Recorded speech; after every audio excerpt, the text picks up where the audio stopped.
আল্লাহর নবী মুহাম্মদ সাল্লাল্লাহু আলাইহি ওয়াসাল্লাম আল্লাহর কাছে তিনটে দোয়া চেয়েছিলেন, তার মধ্যে দুটো কবুল হয়েছে, একটা কবুল হয়নি। কি দোয়া চেয়েছিলেন? আল্লাহর নবী মুহাম্মদ সাল্লাল্লাহু আলাইহি ওয়াসাল্লাম আল্লাহকে বললেন, আল্লাহ আমি আপনার কাছে এই দোয়াগুলো চাইছি। কি নবী কি চাইছেন আপনি বলুন। তখন আল্লাহ রাসূল বললেন, আল্লাহ আমার উম্মতদেরকে আপনি দয়া করে না খাইয়ে মেরে ফেলবেন না, ক্ষুধা দিয়ে মারবেন না। আল্লাহ বললেন, নবী এ দোয়া কবুল হয়ে গেল, আপনার উম্মতদেরকে আমি না খাইয়ে মারবো না, ওরা খেয়েই ওরা মরবে, চিন্তার কোনো কারণ নেই। তো উম্মতে মুহাম্মাদিয়া এত খাওয়া খাচ্ছে, কোলেস্টেরল বেড়ে যাচ্ছে, সুগার খেতে খেতে সুগার হয়ে যাচ্ছে, আবার এত খাওয়া খাচ্ছে ভুঁড়ি বেড়ে যাচ্ছে, অসুবিধা নেই, যাক। 2 নাম্বার নবীজি দোয়া চাইলেন কি, যে আল্লাহ আমার উম্মতদেরকে আপনি ওই ফেরাউনের সঙ্গীদের সাথে যেমন সঙ্গীরা যেমন মরে গিয়েছিল পানিতে ডুবে, ওই রকম ভাবে আপনি মারবেন না আমার উম্মতদেরকে। আল্লাহ বললেন, নবী এ দোয়া কবুল হয়ে গেল, যান আপনার উম্মতদেরকে আমি পানিতে ডুবিয়ে মারবো না। আল্লাহ ওয়াদা করলেন, আপনার উম্মতদেরকে আমি পানিতে ডুবিয়ে মারবো না। যদি 2-1টা কোনো কারণে মরে যায় তাহলে শহীদের মর্যাদা সে পেয়ে যাবে। চলে বলুন, হয়ে গেল। 3 নাম্বার দোয়াটা চেয়েছিলেন কি জানেন? এইটা কবুল হয়নি। সেটা বলেছিলেন, আল্লাহ আমার উম্মতরা যেন নিজেদের মধ্যে মারামারি করে না মরি। আল্লাহ বললেন, নবী এটা আর কবুল হলো না। বড় দুঃখ লাগে কি জানেন? এই কোরআন পাঠালো আল্লাহ কোরআনে বললেন, ওয়াতাসিমু বিহাবলিল্লাহি জামিয়াম ওয়া লা তাফাররাকু, তোমরা আল্লাহর রশিকে মজবুত করে ধরো, আল্লাহর কোরআন নবীকে অনুসরণ করে মজবুত করে ধরো, নিজেদের মধ্যে মারামারি ঝগড়া করিও না। আর আমরা কি করলাম জানেন? এই কোরআনকে নিয়ে সারা পৃথিবী গবেষণা করলো। America, London, France, Britain, Japan, Jordan, জার্মানির ঠান্ডা করে বসে বসে কোরআন কিনে গবেষণা করলো। কারা করলো?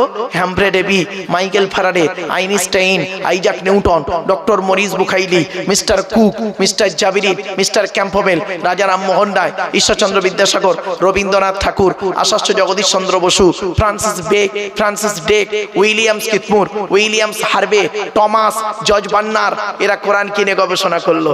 আর আমরা কিছু মৌলবি, সকলে নয়, ভুল হবে বলা, আমরা কিছু মৌলবি কি করলাম? এই কোরআনটাকে নিয়ে তেল পড়া, পানি পড়া, ওয়াজ করা, খতম পড়া, তাবিজ মরা, ঘর বন্ধ করা, আর নিজেদের মধ্যে মারামারি করা। কিরকম মারামারি? গোল টুপি, লম্বা টুপি, চেরা জামা, ফাড়া জামা, তবলিগ, ফুরফুরা, বেরেলি, ওয়াহাবি, জামাত ইসলামী, আহলে হাদিস, বুকে হাত বাঁধা, নাভির নিচে হাত বাঁধা, জোরে আমিন বলা, আস্তে আমিন বলা, 20 রাকাত তারাবি, 8 রাকাত তারাবি, 1 রাকাত বেতের, 3 রাকাত বেতের, কিয়াম করা না করা, মোনাজাত করা না করা, জানাজার পরে দোয়া করা না করা, এ ওর বলে কাফের, ওর বলে কাফের। ঠিক না ঠিক? আমার বাপেরা অনুরোধ করে বলে যাচ্ছে, এইগুলো থেকে একটু সরে এসে আল্লাহর কোরআন মোতাবেক, রাসূলুল্লাহ সুন্নাহ মোতাবেক একটু জীবনযাপন করি চলুন। ওই সমস্যাযুক্ত জিনিসে থেকে একটু এড়িয়ে থাকবেন। এজন্য আপনি আমার বক্তব্যতে আপনি কোনোদিন পাবেন না। আমি এখানে বসে বসে বলছিলাম যে আমি বিতর্কিত আলোচনাগুলো কেন রাখি না স্টেজে, জানেন কেন রাখি না? আমি কি রাখতে পারি না? সব পারি গো বাপ, আল্লাহ আমার ক্ষমতা দিয়েছে, কিন্তু আমি রাখি না। কেন জানেন? সামান্য টুপি নিয়ে মারামারি করে কি করব? আরে ইসলামে আছে মাথায় কিছু দিয়ে নামাজ পড়। আমরা কি করলাম? ইসলাম বলছে দেখ না ও মাথায় কিছু দিয়েছে কিনা দেখতো। আমরা দেখলাম কি দিয়ে নামাজ পড়ছে, সেইটার উপরে ফতোয়া মারলাম। ও টুপিটা গোল, লম্বা, উঁচু, 5 কলি, রুমাল হয়ে গেল। ইসলাম বলছে 70 ঢাকা ফরজ, কোরআন বলছে 70 ঢাকা কি? বলুন না, কথা বলুন। 70 ঢাকা লজ্জাস্থান ঢাকা কি? ফরজ। ইসলাম বলছে 70টা ঢেকেছে কিনা দেখতো, ও লজ্জাস্থান দেখা যাচ্ছে কি দেখ, ঢেকেছে কি দেখ। আমরা কি করলাম জানেন? কি দিয়ে ঢেকেছে তার উপরে ফতোয়া মারলাম। ও লুঙ্গি পরে নামাজ পড়ছে, ওর নামাজ কবুল হয়ে গেছে। ও পায়জামা পরে নামাজ পড়ছে, ওর নামাজ জান্নাতে ঢুকে গেছে। আর ও প্যান্ট পরে নামাজ পড়েছে, ও কাফের, বেঈমান, মুশরিক হয়ে গেছে। ব্যাস হয়ে গেল। এই তো হয়েছে আমাদের অবস্থা। এজন্য আপনাদের আমি অনুরোধ করে বলে যাচ্ছি, চেষ্টা করুন আল্লাহর কোরআন, নবীর সুন্নাহ মোতাবেক, হাদিস মোতাবেক কথাগুলো আলোচনা করতে, শুনতে, বুঝতে, আমল করতে যেন আল্লাহ তৌফিক দান করে। বলুন আল্লাহুম্মা আমিন। এবার আসছি, আল্লাহ বলছেন তো দেহের মধ্যে 3টে জিনিস আলাদা। 1 নাম্বার কি? ব্লাড গ্রুপ আলাদা। 2 নাম্বার কি? শুনে নিন, চোখের রেটিনাটা আলাদা। চোখের রেটিনা, এটা আলাদা, এক নাই কারো। কোরআনের দলিল। 3 নাম্বার হলো ফিঙ্গারপ্রিন্ট। আধার কার্ড করার সময় ফিঙ্গারপ্রিন্ট দিয়েছিলেন, এই ফিঙ্গারপ্রিন্ট আলাদা কোরআনে আছে। আয়াহসাবুল ইনসানু আল্লাহ নাজমা ইজওয়ামা বালা কাদিরিনা আলা আন নুসাউবিয়া বানানা, সূরা কিয়ামার মধ্যে আল্লাহ বলছেন, মানুষ কি মনে করেছে আমরা মরে গেলে পচে গলে হাড় হয়ে যাব, পুড়ে ছাই হয়ে যাব, কিয়ামতের মাঠে আল্লাহ তুলতে পারবে না? এই পৃথিবীতে যেমন ওদের বুড়া আঙুলের ছাপ যেমন কারোর সঙ্গে যেমন কারোর কোনো মিল নেই, কিয়ামতের মাঠে কারোর সঙ্গে কারোর কোনো মিল পাবে না। জোরে বলুন সুবহানাল্লাহ। এ কোরআন কে নিয়ে গবেষণা করলো সারা বিশ্ব, আর আমরা সেই কোরআন থেকে পিছিয়ে পড়ে রইলাম। চলো আরো দুটো এগিয়ে যাচ্ছি। তাই আল্লাহ রাব্বুল আলামিন বলছেন, হে আব্দুল্লাহ কিল মারুফ, তুই এই উত্তর 24 পরগনার লোকেদের আমার কোরআনের বাণী কতটা শোনাবি, আমার নিয়ামতের কথা কি শোনাবি রে ওদের, তুই শেষ করতে পারবি? কোরআন বলছে, ওয়ালাউ আন্নামা ফিল আরদি মিন শাজারাতিন আকলামু ওয়াল বাহরু ইয়ামুদ্দুহু মিন বা'দিহি সাবআতু আবহুরিম মা নাফিদাত কালিমাতুল্লাহ। 21 নম্বর পারার 12 নম্বর পৃষ্ঠা 13 নম্বর লাইন, সূরার নাম সূরা লোকমানের মধ্যে আল্লাহ পাক জানিয়ে দিলেন, পৃথিবীর সমস্ত বৃক্ষগুলোকে যদি কলম বানাস, সমুদ্রের পানি নিয়ে যদি কালি তৈরি করিস, আমার গুণগান যদি লিখতে শুরু করিস, লিখেও শেষ করতে পারবি না। অন্য আয়াতে আল্লাহ বললেন, ওয়া ইন তাউদ্দু নি'মাতাল্লাহি লা তুহসুহা। আল্লাহ পাক বললেন, পৃথিবীর নিয়ামতগুলোকে যদি তোরা গণনা করতে শুরু করিস, গুণেও শেষ করতে পারবি না। এজন্য আমার বাপেরা, এই পৃথিবীর নিয়ামতের ভিতর থেকে একটা শ্রেষ্ঠ নিয়ামত হলো আল্লাহ রসুলকে পাঠানো, আর আরেকটা নিয়ামত হলো কি, রসুলের উপরে কোরআন নাজিল করা। জোরে বলো। সেই কোরআন আমার সামনে রয়েছে।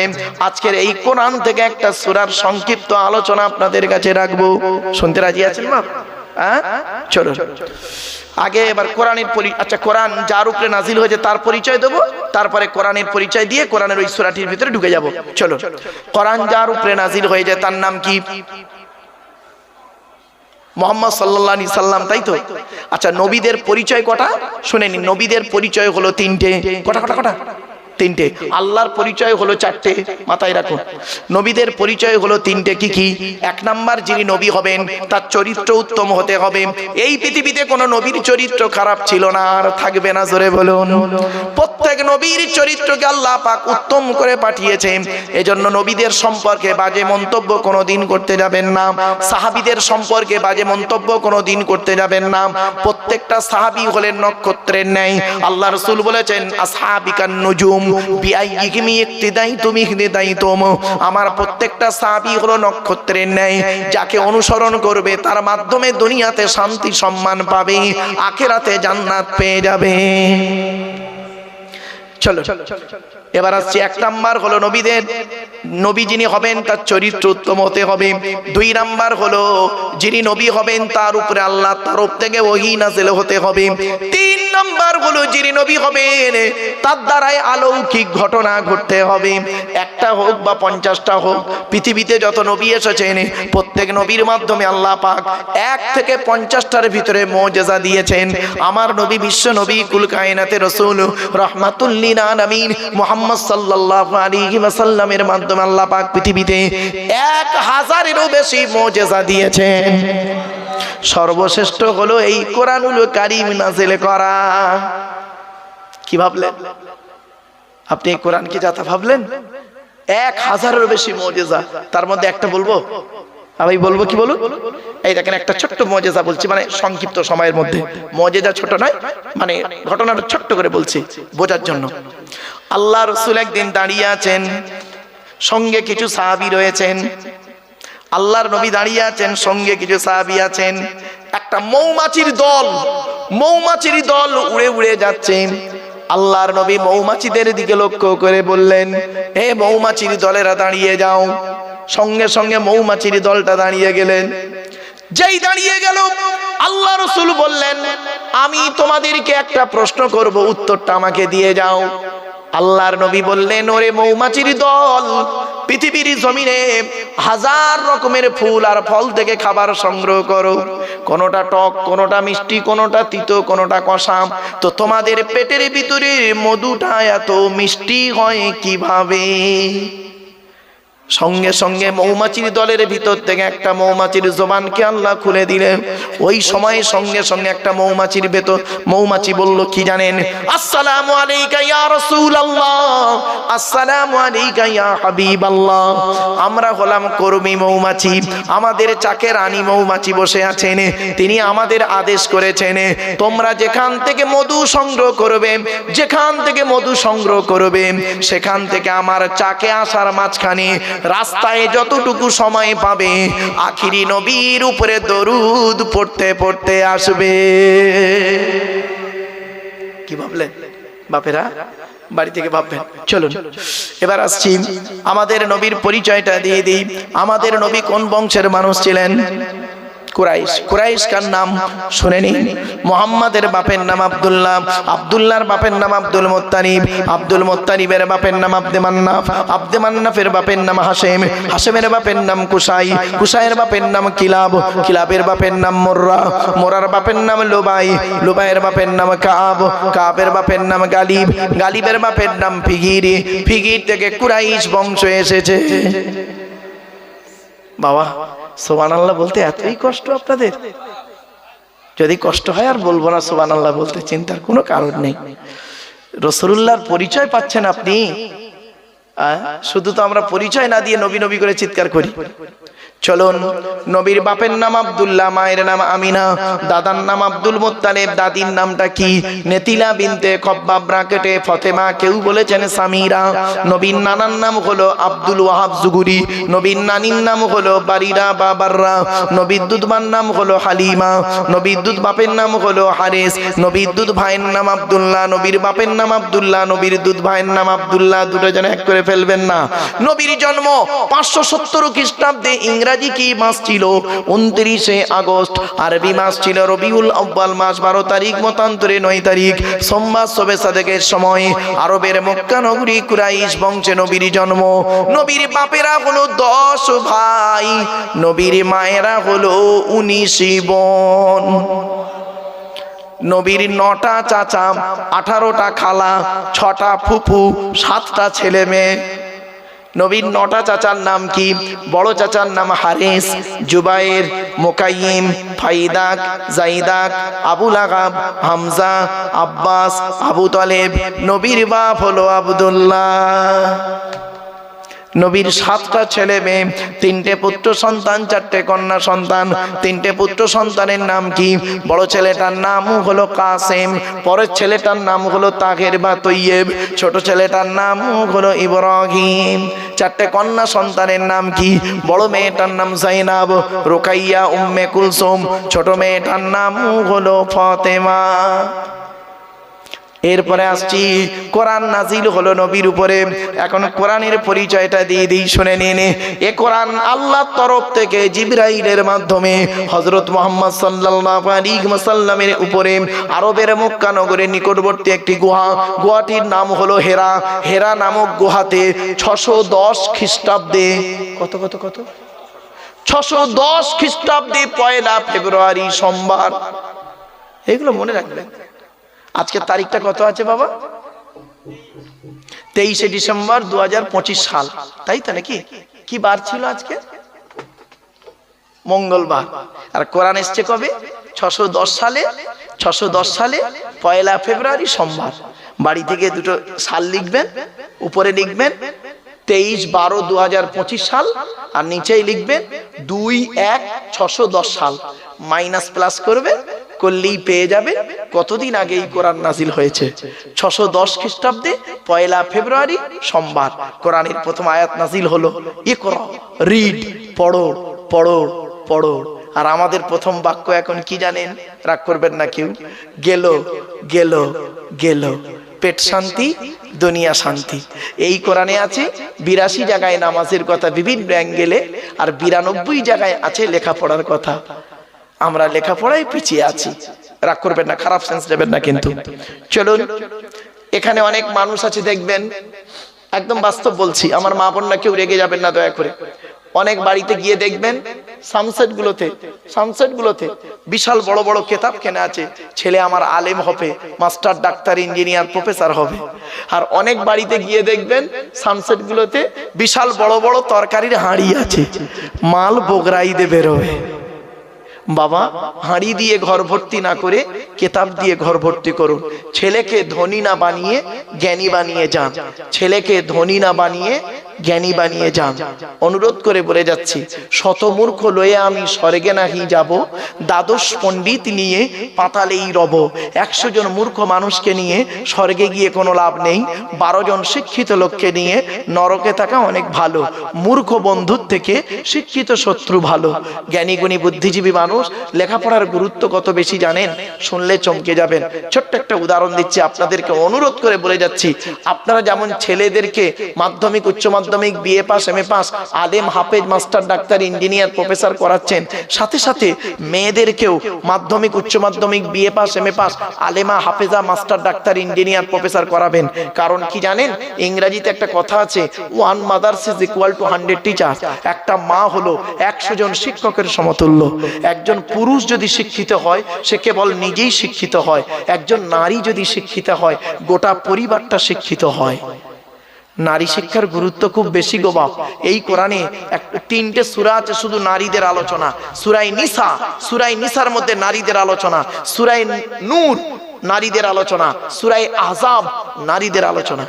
কোথায় আছেন আপনি? আপনি তো সব ভাবেননি কোনোদিন। এই কোরআনে আছে 250 রকমের হারাম। কত কত কত? 250 রকমের হারাম।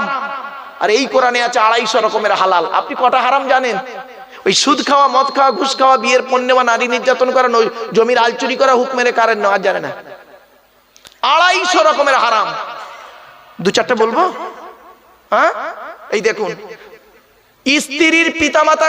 স্ত্রীর পিতামাতাকে গালি দেওয়া হারাম।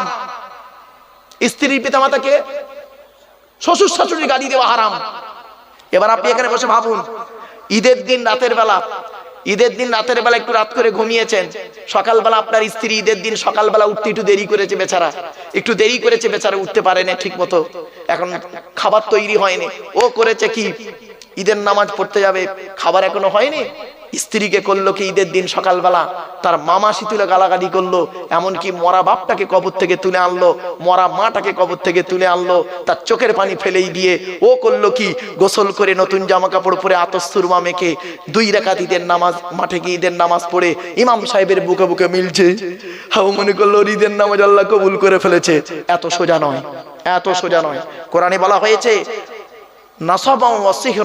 শ্বশুর জামাইয়ের সম্পর্ক আল্লাহ দিয়েছে, দিয়ে বংশ বিস্তার করেছে। কোথায় আছেন আপনি? আরেকটা বলছি শুনুন, আরেকটা হারাম। আল্লাহ রাসূল বলেছেন, লানাল্লাহু মান সারাকা মানারাল আরদি। ওই সমস্ত লোকেদের প্রতি আল্লাহর গজব, জাহান্নাম, যারা জমির আল চুরি করে করে জমি বাড়িয়ে নেয়। কত আলচোর চাচা বসে আছে, আল্লাহই ভালো জানি, রাগ করবেন না। আরেকটা হারাম দিচ্ছি, রাগ করবেন না আমাকে। আল্লাহ বলছেন, ইন্নাল্লাযীনা ইয়াকুলুনা আমওয়ালাল ইয়াতামা যুলমান ইন্নামা ইয়াকুলুনা ফি বুতুনিহিম নারা ওয়া সায়াসলাউনা সাঈরা। 4 নম্বর পারা 17 নম্বর পৃষ্ঠা 14 নম্বর লাইন, সূরার নাম সূরা নিসা 10 নম্বর আয়াত। নিশ্চয়ই যারা এতিমের মাল খেয়ে নেয়, এতিমের মাল যারা খায়, এতিমের মাল যারা ভক্ষণ করে, ওরা ওদের পেটে নরকের আগুনগুলো ঢোকাতে শুরু করে। আমি আল্লাহ ওদের জন্য সাইর নামক জাহান্নাম নির্ধারিত করে রেখে দিয়েছি। রাগ করবেন না। বাপ মারা গেছে, চাচা বেঁচে আছে, বাপ মারা গেছে, চাচা বেঁচে আছে। ছোট ছোট ভাইপোদের সম্পত্তি চাচা নিজের নামে রেকর্ড করে বসে আছে, উনি আবার হাজি সাহেব। রাগ করবেন না। যারা এতিমের মাল খেয়ে নেয় তারা হলে জাহান্নামী। বাবা, কত মাদ্রাসা আছে দেখবেন, কত মসজিদ আছে, কত ব্যক্তি আছে দেখবেন, এতিম বাচ্চাদের নামে চাঁদা তুলে, এতিমদের নামে চাঁদা তুলে নিজের গাড়ি বাড়ি বিল্ডিং করে ফেলেছে। বাবাজি, আরো দেখেন হারাম কেমন বেরোচ্ছে টুকটুক টুকটুক করে। রাগ করবেন না, অতি বাস্তব কথা বলে যাচ্ছি। হুকমেরে কারেন্ট নিয়ে চাচা আমার পাকা চালিয়ে তাহাজ্জুদের নামাজ পড়ছে, চুরি করা কারেন্টে পাকা চালিয়ে তাহাজ্জুদ। বাবা বাবা, হারাম শুনবেন। 250 রকমের হারাম আছে এই কোরআনে, 250 রকমের হালাল আছে এই কোরআনে। আমার বাপেরা, আজকে যে কিতাবের আলোচনা শুনতে বসেছেন, আমি এই জন্যই আপনাদেরকে বলেছিলাম ওয়াজ শোনার লোকের খুব অভাব গো বাপ, আওয়াজ শোনার লোকের অভাব নেই। তাই আমার কপাল খুব ভালো যে আপনারা এখানে কষ্ট করে বসে আছেন। আমার পরবর্তী বক্তা আওলাদে মুজাদ্দিদুজ্জামান, তিনি আসবেন, আখরি মোনাজাত করবেন, তার জ্ঞানগর্ভ বক্তব্য আপনারা শুনবেন। তাই তার অপেক্ষায় হয়তো আপনারা অনেকে বিক্ষিপ্তভাবে এতায় ওতায় ছড়িয়ে ছিটিয়ে আছেন। বাবা, আমার তো তেমন ইলিম কালাম নেই, আমার তেমন জ্ঞান নেই বাপ, তবে যতটুকু আল্লাহ দিয়েছে তার ভিতর থেকে আপনাদেরকে যতটুকু আল্লাহ পাক বলাচ্ছেন সেগুলো আপনাদের কাছে তুলে ধরছি। চলুন এগিয়ে যাচ্ছি। এ কোরআনের পরিচয় হলো 610 খ্রিস্টাব্দে 1 ফেব্রুয়ারি। মনে আছে না ভুলে গেলেন? কোরআন 610 খ্রিস্টাব্দে 1 ফেব্রুয়ারি সোমবার কোরআনের প্রথম আয়াত নাজিল হলো, ইকরা, রিড, পড়ো পড়ো পড়ো। এই কোরআন নাজিল হলো কিভাবে? এর ভেতরে কি আছে? 30টা পারা, 30টা পারা, 540টা রুকু, 114টা সূরা, 14 থেকে 15 খানা সাজদা, 7টা মঞ্জিল, 8 থেকে 12 খানা সাক্তা, 6666টা আয়াত, কেউ বলেছেন 6236টা আয়াত, 3,23,215টা অক্ষর। এ কোরআন 22 বছর 9 মাস 14 দিন, কম বেশি 23 বছর ধরে কোনো ঘটনাকে কেন্দ্র করে, কোনো ব্যক্তিকে কেন্দ্র করে, কোনো বস্তুকে কেন্দ্র করে, কোন জায়গাকে কেন্দ্র করে কোরআনের আয়াতগুলো নাজিল হয়েছে। 6000 আয়াত নাজিল হয়েছে, 12,000 জায়গায় নাজিল হয়েছে। 6000 আয়াত 12,000 জায়গায় নাজিল হয়েছে। কটা জায়গার নাম জানেন? শুধু ওই মক্কা আর মদিনাই তো জানেন। ওই সূরার প্রথমে লেখা আছে মাক্কিয়া, মক্কা, আর মাদানিয়া লেখা আছে মদিনাই মনে করলেন না বাবা, 12,000 জায়গায় নাজিল হয়েছে। এই আয়াতগুলো কাকে কেন্দ্র করে, কোথায়, কি অবস্থায়, কোন ব্যক্তিকে কেন্দ্র করে, কোন জায়গাকে কেন্দ্র করে, কোন বস্তুকে কেন্দ্র করে কোরআন আয়াতগুলো নাজিল হয়েছে? একটা বলবো, আবার বলবো কি বলুন না একটু, হ্যাঁ শুনুন। আল্লাহ নবী একদিন বসে আছেন, আল্লাহ নবী মসজিদে নববীতে বসে আছেন, সাহাবীরাও আছে। নবীর ডান দিকে বসতেন হযরত আবু বকর সিদ্দিক রাদিয়াল্লাহু তাআলা আনহু, ডান দিকে বসতেন, আর বাম দিকে বসতেন হযরত উমর ফারুক রাদিয়াল্লাহু তাআলা আনহু, আর সামনে বসতেন হযরত উসমান গনি রাদিয়াল্লাহু তাআলা আনহু, হযরত আলী কাররামাল্লাহু ওয়াজহু রাদিয়াল্লাহু তাআলা আনহু। ঠিক এই চারজন চারদিকে বসতেন। আল্লাহ নবীর ডান দিকে বাঁ দিকে যেজন সাহাবী বসতেন তারা হলেন নবীজির শ্বশুর। কি বললাম বাবা? শ্বশুর। কারণ হযরত আবু বকর সিদ্দিক রাদিয়াল্লাহু তাআলা আনহুর কন্যা আম্মা জান আয়েশাকে নবীজি বিবাহ করেছিলেন। আচ্ছা, নবীর স্ত্রীরা হলো আমাদের কে? আম্মা জান। কে বললাম বাবা? আম্মা জান। এখন প্রমাণ কি? এই কোরআনে আল্লাহ বলেছেন, আমি বলিনি, কোরআন বলছে। দেখুন 21 নম্বর পারা 17 নম্বর পৃষ্ঠা, সূরার নাম সূরা আহজাব। আল্লাহ বলছেন আন-নাবিয়্যু আউলা বিল মুমিনিন ওয়া আজওয়াজুহু উম্মাহাতুহুম। মুমিনদের কাছে সর্বোত্তম হলো নবী, আল্লাহর পরে নবী, আর ওয়াজওয়াজুহু নবীর স্ত্রীরা হলো উম্মাহাতুহুম, তাদের মায়ের মতো। এজন্য আমরা বলি আম্মা জান আয়েশা, আম্মা জান খাদিজা, আম্মা জান হাফসা। এটা মাথায় রাখুন। চলো, তো হযরত আবু বকর সিদ্দিক রাদিয়াল্লাহু তাআলা আনহু বলেন আল্লাহ নবীর শ্বশুর। এখন একটু ছোট্ট জিনিস শিখিয়ে দিই আপনাদের। এখন নবীজি বয়সে বড় না হযরত আবু বকর সিদ্দিক রাদিয়াল্লাহু তাআলা আনহু বয়সে বড়? বলেন বলেন। আরে ভুল হোক না ভাই, আবু বকর বড় আপনাদের কাছে, তো মানে সম্মানের দিক থেকে তো নবী বড়, আমি এটা বলছি, অস্বীকার করছি না, 100% নবী বড় সম্মানের দিক থেকে। কিন্তু বয়সে, দিন রাত্রির বয়সের দিক থেকে কে বড়? আবু বকর বড় আপনাদের কাছে? না বাবা, ভুল ধারণা। শুনে নিন, আল্লাহর নবী আবু বকরের থেকে বয়সে বড়। কতদিনে? শিখে নিন। আমি বলেছিলাম না, আমার ওয়াজ শুনতে এলে একটু সময় লাগবে, বলে দিচ্ছি, সময় লাগবে, ধৈর্য লাগবে, একটু ব্রেন লাগবে। কে আবু বকর বড়? আবু বকর সিদ্দিক রাদিয়াল্লাহু তাআলা আনহু নবীর থেকে বয়সে বড়। কতদিনের বড়? শুনে নিন, 2 বছর 2 মাস 10 দিন। কত বললাম? কত বললাম বলুন একটু? 2 বছর 2 মাস 10 দিনের বড় হলো হযরত রাসূল করিম সাল্লাল্লাহু আলাইহি ওয়াসাল্লাম, আর 2 বছর 2 মাস 10 দিনের ছোট হলো হযরত আবু বকর সিদ্দিক রাদিয়াল্লাহু তাআলা আনহু। তাহলে দুনিয়ার দিন রাত্রির গণনা তো ছোট, আর সম্মানের দিক থেকেই তো সাহাবী আপনারা জানেন। ব্যাস, চলো। তো এবারে সব বসে আছেন মসজিদে নববীতে। মদিনার তৎকালীন সময়ের সবথেকে ধনী লোক, প্রচুর টাকার মালিক, প্রচুর টাকার মালিক। সাহাবীটার নাম কি শুনলেন? সাহাবীটার নাম হলো হযরতে আমর জামুহ রাদিয়াল্লাহু তাআলা আনহু। কি বললাম বাবা, একটু বলেন, উচ্চারণটা করেন। আমর জামুহ, বলুন বাবা বলুন। এই নামটা মনে রাখবেন। কেন এই দুবার তিনবার করে বলছি জানেন? যাতে করে ব্রেনে থাকে। হযরতে আমর জামুহ রাদিয়াল্লাহু তাআলা আনহু নবীর এক সাহাবী। উনি উহুদের যুদ্ধে শহীদ হয়েছিলেন। উহুদের যুদ্ধে শহীদ হয়েছিলেন। কপালে এখানে তীর লেগেছিল, তীর লেগে উনি শহীদ হয়েছিলেন। ওনার মাটি দেওয়া হয়ে গেছে। মাটি দেওয়ার শহীদ হওয়ার 35 বছর পরে, কত বছর? 35 বছর পরে ওনার লাশটা যখন তোলা হচ্ছে, দেখা যাচ্ছে সেই টাটকা রক্ত যেমন সেই যেদিন শহীদ হয়েছিলেন সেদিন যেমন টাটকা রক্ত, তাজা রক্ত বেরোচ্ছেন, আজও পর্যন্ত সেই তাজা রক্ত বেরিয়ে যাচ্ছে। জোরে বলো। এজন্য আপনাদের বলে যাচ্ছি, কয়েক কটা দেহ মাটি খেতে পারে না, টাটকা থাকে, পচে না। 1 নাম্বার, নবীদের দেহ মোবারক মাটি খেতে পারে না, টাটকা থাকে। সুবহানাল্লাহ বলা গেল না? 2 নাম্বার, শহীদানদের দেহ মোবারক মাটি খেতে পারে না, টাটকা থাকে। এই জন্য আল্লাহর রাস্তায় যারা শহীদ হয়েছে তাদের সম্পর্কে কোনো বাজে মন্তব্য করবেন না কোনোদিন। কোরআনের দলিল, কোরআনে বলা হয়েছে লা তাকুলু লিমান ইউকতালু ফি সাবিলিল্লাহি আমওয়াত বাল আহইয়াউম ওয়ালাকিন লা তাশউরুন। 2 নম্বর পারা, 2 নম্বর পৃষ্ঠা, 13 নম্বর লাইন, সূরার নাম সূরা বাকারা। আল্লাহ বলছেন, যারা আল্লাহর রাস্তায় নিজের জীবনকে বিলিয়ে দিয়েছে তাদেরকে তোমরা মৃত বলো না, বরং তারা জীবিত, তোমরা তা অনুভব করতে পারো না। তারা কবরে কি খায় কোরআন জানিয়ে দিয়েছে। 4 নম্বর পারার 11 নম্বর পৃষ্ঠা, 10 নম্বর লাইন, সূরার নাম সূরা ইমরান। লা তাহসাবান্নাল্লাযীনা কুতিলু ফি সাবিলিল্লাহি আমওয়াতা বাল আহইয়াউন ইনদা রাব্বিহিম ইরযাকুন। আল্লাহ পাক বলছেন, যারা আল্লাহর রাস্তায় নিজের জীবনকে বিলিয়ে দিয়েছে তাদেরকে তোমরা মৃত বলো না, মৃত বলে ধারণাও করো না, বরং তারা জীবিত, আল্লাহর তরফ থেকে খাবার প্রাপ্ত হয়। তাহলে 3 নাম্বার হলো, এই 2 নাম্বার হলো শহীদানদের দেহ মোবারক মাটি খেতে পারে না। 3 নাম্বার, মোকাম্মাল কোরআনে হাফেজের দেহ। কি বললাম বাবা? মোকাম্মাল কোরআনে হাফেজ। ওই ছেঁচড়া মার্কা হাফেজ সাহেবের কথা বলিনি বাবা। হাফেজ সাহেব হয়ে মসজিদে ইমামতি করছে আর পাশের বাড়ির মেয়েটার প্রেগন্যান্ট করে দিল, ওই ছেঁচড়া হাফেজ সাহেবের কথা বলিনি আমি। মোকাম্মাল কোরআনে হাফেজের দেহ মাটি খেতে পারে না। শুনে রেখে দিন, এই হাফেজ সম্পর্কে প্রশ্ন এলো। গতকালকে আমার জলসা ছিল আসামে, শোনিতপুর জেলায়। তো কটা ছেলের মাথায় আমি পাগড়ি দিলাম, তো ওরা বললো হুজুর আপনাকে এই পাগড়িটা দেওয়া হবো।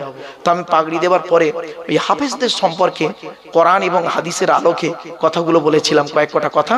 তো 2-1টা কথা আপনাদের বলবো বাবা, হ্যাঁ শুনে নিন। রাসূল বলেছেন, কিয়ামতের মাঠে হাফেজ সাহেবদের মতো শাস্তি কাউকে দেওয়া হবে না, কঠিন শাস্তি হবে ওই হাফেজ সাহেবদেরকে। যে হাফেজ সাহেবরা কি কোরআন ভুলে গেছে, কোরআন মুখস্থ করে কি করেছে, ভুলে গেছে। ভুলে কিভাবে?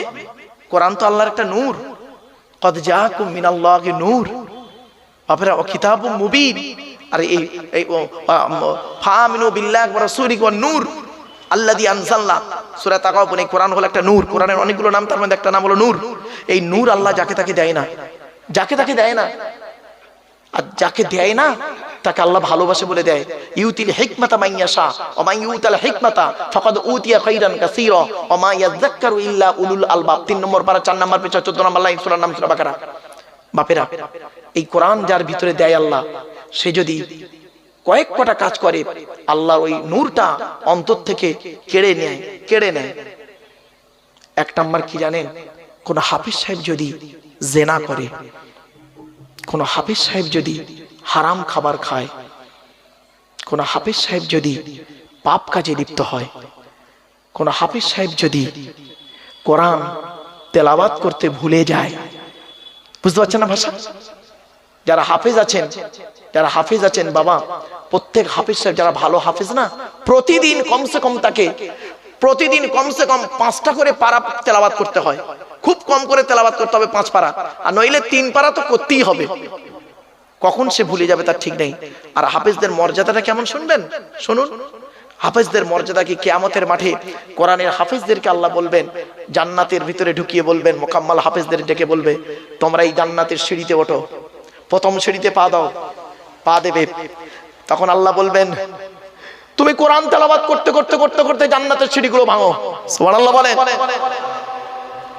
তুমি যে হাফেজ হয়েছিলে, তোমার বাপ কষ্ট করে হাফেজ করেছিল, মা করেছিল মেহনত করে। আজ আমি আল্লাহ করলাম কি, তোমার বাপ আর মায়ের মাথায় নূরের টুপি পরিয়ে দেব। এজন্য মা বোন যারা বক্তব্য শুনছেন, মায়েরা বোনেরা শুনে নিন, পেট থেকে যদি একটা সন্তান হয়, একটা সন্তান যদি পেট থেকে হয়, ওটাকে কোরআনে হাফেজ করাবেন, কোরআনে হাফেজ করাবেন। হাফেজের যে কি গুরুত্ব আপনারা জানেন না। আর হাফেজ করার পরে শুধু এই জরি দর্জি ফুল মেশিনের কাজে দিয়ে শেষ করবেন না। গত পরশুদিন আমার জলসা ছিল হায়দ্রাবাদ। তো হায়দ্রাবাদে অনেক দেখি মানে হাফেজ সাহেব গেছে, ওখানে কি করে বোরকার কাজ করে, সোনার কাজ, গড়ির কাজ করে। কোরআন তো তারা অনেকেই ভুলে গেছে, বাপ অনেকেই ভুলে গেছে, আবার অনেকেই ইয়াদ রেখেছে। তা আমি এই কথাগুলো ওখানে বলেছিলাম যে শুধু হাফেজ হয়ে কোরআনকে ভুলে যেও না। এজন্য কোরআন আল্লাহর একটা বড় নিয়ামত। এই নিয়ামত যে কি জিনিস, এর আলোচনা যারা শুনবে তারা তাদের প্রতি আল্লাহর রহমত নাজিল করবে। এবং কোরআন থেকে যে কথা বলে আল্লাহ পাক তাকে ইলম বাড়িয়ে দেয়। জোরে বলুন সুবহানাল্লাহ। আমার বাপেরা, এজন্য কোরআনের আলোচনা শুনুন, লস হবে না। চলো, 3 নাম্বার হলো মোকাম্মাল কোরআনী হাফেজের দেহ মাটি খেতে পারে না। 4 নাম্বার হাক্কানি আলেমের দেহ, কি বললাম বাবা, হাক্কানি আলেমের দেহ মাটি খেতে পারে না, টাটকা থাকে, পচে না।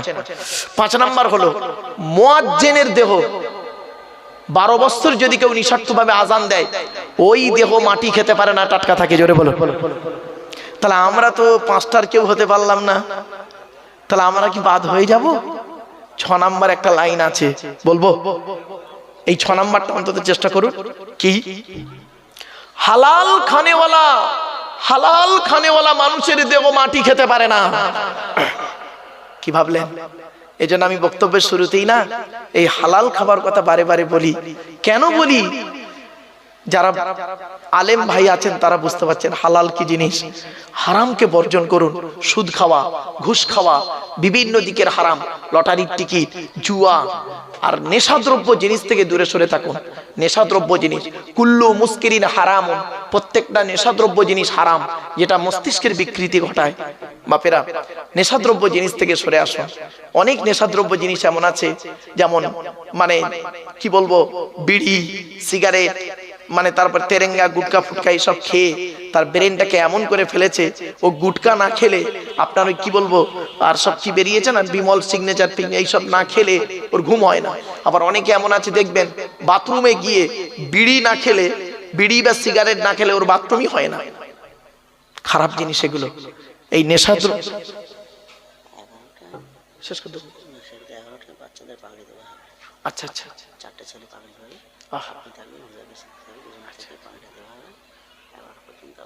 আচ্ছা। আমার বাপেরা, এই সেই কোরআন বাচ্চারা মুখস্থ করছে। এই কোরআন এর ভিতরে সব আছে বাপ, সব আছে এর ভিতরে। পাগড়ি দেওয়া হবে, বাচ্চারা হাফিজ কোরআন হয়েছে তাদের পাগড়ি দেওয়া হবে। আপনারা চলে আসেন বাবা, অনুরোধ করে কেউ যাবেন না, অন্তত বাচ্চাদের পাগড়ি গুলো দেখে যান। তবে এখন আপনার সংখ্যায় লোক কম হলে কি হবে, মনে রাখবেন এখানে যে ক্যামেরাগুলো দাঁড় করানো আছে না, এই ক্যামেরাগুলো আছে, আপনারা কি ভাবছেন ফালতু দাঁড় করানো আছে? এক একটা মোবাইলে কমসে কম 200, 500, 400, 1000 লোক দেখছে 1000 লোক। সামনে শ্রোতাই কটা বলে কিছু মনে করি না। এইগুলো এই যারা দেখছেন না, দূর দূরান্ত থেকে, আমেরিকা, লন্ডন, সারা বিশ্ব থেকে দেখছে। এখন টেকনোলজির যুগ বাপেরা। চলো, তো এই জন্য আপনাদেরকে বলি, কোরআনে হাফেজ করাবেন ছেলেকে। আর হাফেজ ছেলেদের প্রতি আল্লাহ এত রহমত দেয়, হাফেজদের ব্রেন আল্লাহ এত ভালো দেয়, মনে রাখবেন খুব জেহেন শক্তি খুব ভালো। এই জন্য যারা কোরআনে হাফিজ হয় তাদেরকে ভালোবাসবেন। ছোট হুজুর পীর কেবলা রহমাতুল্লাহ আলাইহি, তার মাদ্রাসা থেকে আমি পড়াশোনা করেছি গো বাপ। আর তারই কলিজার টুকরা সন্তান আমার পরেই আসছেন। সেই ব্যক্তি ছোট হুজুর পীর কেবলা রহমাতুল্লাহ আলাইহি এত কোরআনকে ভালোবাসতো, এত কোরআনকে ভালোবাসতো, কি করতো জানেন? কোরআন তো তিনি পড়তেন, সঙ্গীদেরকে কোরআন পড়ার কথা বলতেন। আর শুধু তাই নয়, তিনি যত জায়গায় গিয়েছেন, যখনই কোনো সুযোগ পেয়েছেন সেখানে একটা হাফিজি মাদ্রাসা করে দিয়েছে। জোরে বলুন, কটা নেবেন? যেখানে গিয়েছেন এত কোরআন পিপাসু ছিলেন তিনি। আল্লাহ রাসূল বলেছেন যে কোরআন থেকে কথা বলে, কোরআনকে ভালোবাসে, তার মানে আল্লাহকে ভালোবাসা। জোরে বলুন সুবহানাল্লাহ। রসুলকে ভালোবাসা। আরে রসুলের চরিত্র সম্পর্কে আপনাদের কি আলোচনা করব, শুনে নিন। আল্লাহ রসুল ইন্তেকাল করলেন। আল্লাহ, যে হাদিসটা বলতে গিয়ে চলে গেলাম গো বাবা। হ্যাঁ, তো হযরতে আবু বকর সিদ্দিক রাদিয়াল্লাহু আনহু ডান দিকে বসে আছে, বাম দিকে হযরত ওমর ফারুক বসে আছেন। এমন অবস্থায় তৎকালীন যুগের সবথেকে বড় ধনী ছিল মদিনায়, লোকটার নাম ছিল আমর জামুহ রাদিয়াল্লাহু তাআলা আনহু। মনে আছে নামটা? উনি আসছেন। তখন হযরত আবু বকর সিদ্দিক রাদিয়াল্লাহু আনহু হুজুরকে বলছেন, ইয়া রাসূলুল্লাহ, এলাকার সবথেকে ধনী লোকটা আসছে, এই দেখুন এলাকার সবথেকে ধনী লোকটা আসছে। নবীজি বললেন, আচ্ছা ওকে আসতে দাও, ওকে আসতে দাও। এলেন, এসে সালাম করলেন, আসসালামু আলাইকুম, সালাম দিলেন, জবাব দিলেন সকলে। নবীজি বললেন, বসো বসো। সাহাবীটি বসলেন। কিছুক্ষণ পরে সাহাবীটি প্রশ্ন করছে, শুনে নিন কি প্রশ্ন। তিনি বলছেন, ইয়া রাসূলুল্লাহ, আল্লাহ আমাকে অনেক অর্থ দিয়েছে, অনেক টাকার মালিক করেছে আল্লাহ। রাসূল বললেন, আলহামদুলিল্লাহ, আল্লাহ যাকে চায় তাকে সম্পদ জ্ঞান দান করেন। তারপরে বলছে, তুমি কি জানতে চাইছো বলো তো? তখন সাহাবীটা বলছেন, ইয়া রাসূলুল্লাহ, আল্লাহ তো আমার অনেক অর্থ দিয়েছে, যদি আপনি একটু বলে দিতেন মরণের আগে টাকা পয়সাগুলো কোথায় ব্যয় করলে আল্লাহ খুশি হতেন, তাহলে আমি মরণের আগে টাকা পয়সাগুলো সেইখানেই ব্যয় করে কবরে যেতাম। আচ্ছা, ওনার এই প্রশ্নটা ভালো না খারাপ? বলুন বলুন। ব্যাস, উনি প্রশ্ন করে চুপ করে বসে আছেন। উনি প্রশ্ন করে বসে আছেন, ওনাকে কেন্দ্র করে আল্লাহ পাক কোরআনের এই আয়াতটা সঙ্গে সঙ্গে জিবরাইলকে দিয়ে নাযিল করে দিলেন। শুনুন, টাকা পয়সা কোথায় ব্যয় করবেন সর্বপ্রথম শুনে নিন। ইয়াসআলুনাকা মাযা ইউনফিকুন কুল মা আনফাকতুম মিন খায়রিন ফালিল ওয়ালিদাইনি ওয়াল আকরাবিন। 2 নম্বর পারার 12 নম্বর পৃষ্ঠা 13 নম্বর লাইন, সূরার নাম সূরা বাকারার মধ্যে আল্লাহ বলে দিলেন, নবী তোমাকে ওরা প্রশ্ন করে টাকা পয়সা কোথায় দান করলে আল্লাহ খুশি হবে, নবী তুমি বলে দাও টাকা পয়সা সর্বপ্রথম তোমরা তোমাদের বুড়ো বুড়ি বাম্মার পিছনে ব্যয় করবে, আল্লাহ খুশি হয়ে যাবে। বাপেরা, বৃদ্ধ পিতামাতার পিছনে পয়সা ব্যয় করুন। আগে ভালো ছেলে হন, পরে ভালো জামাই হবেন। আমরা না ভালো জামাই হতে পেরেছি, ভালো ছেলে হতে পারিনি, ঠিক না বেঠিক? ভালো জামাই হয়েছি, ভালো ছেলে হতে পারিনি। আগে ভালো ছেলে হন, পরে ভালো জামাই হবেন।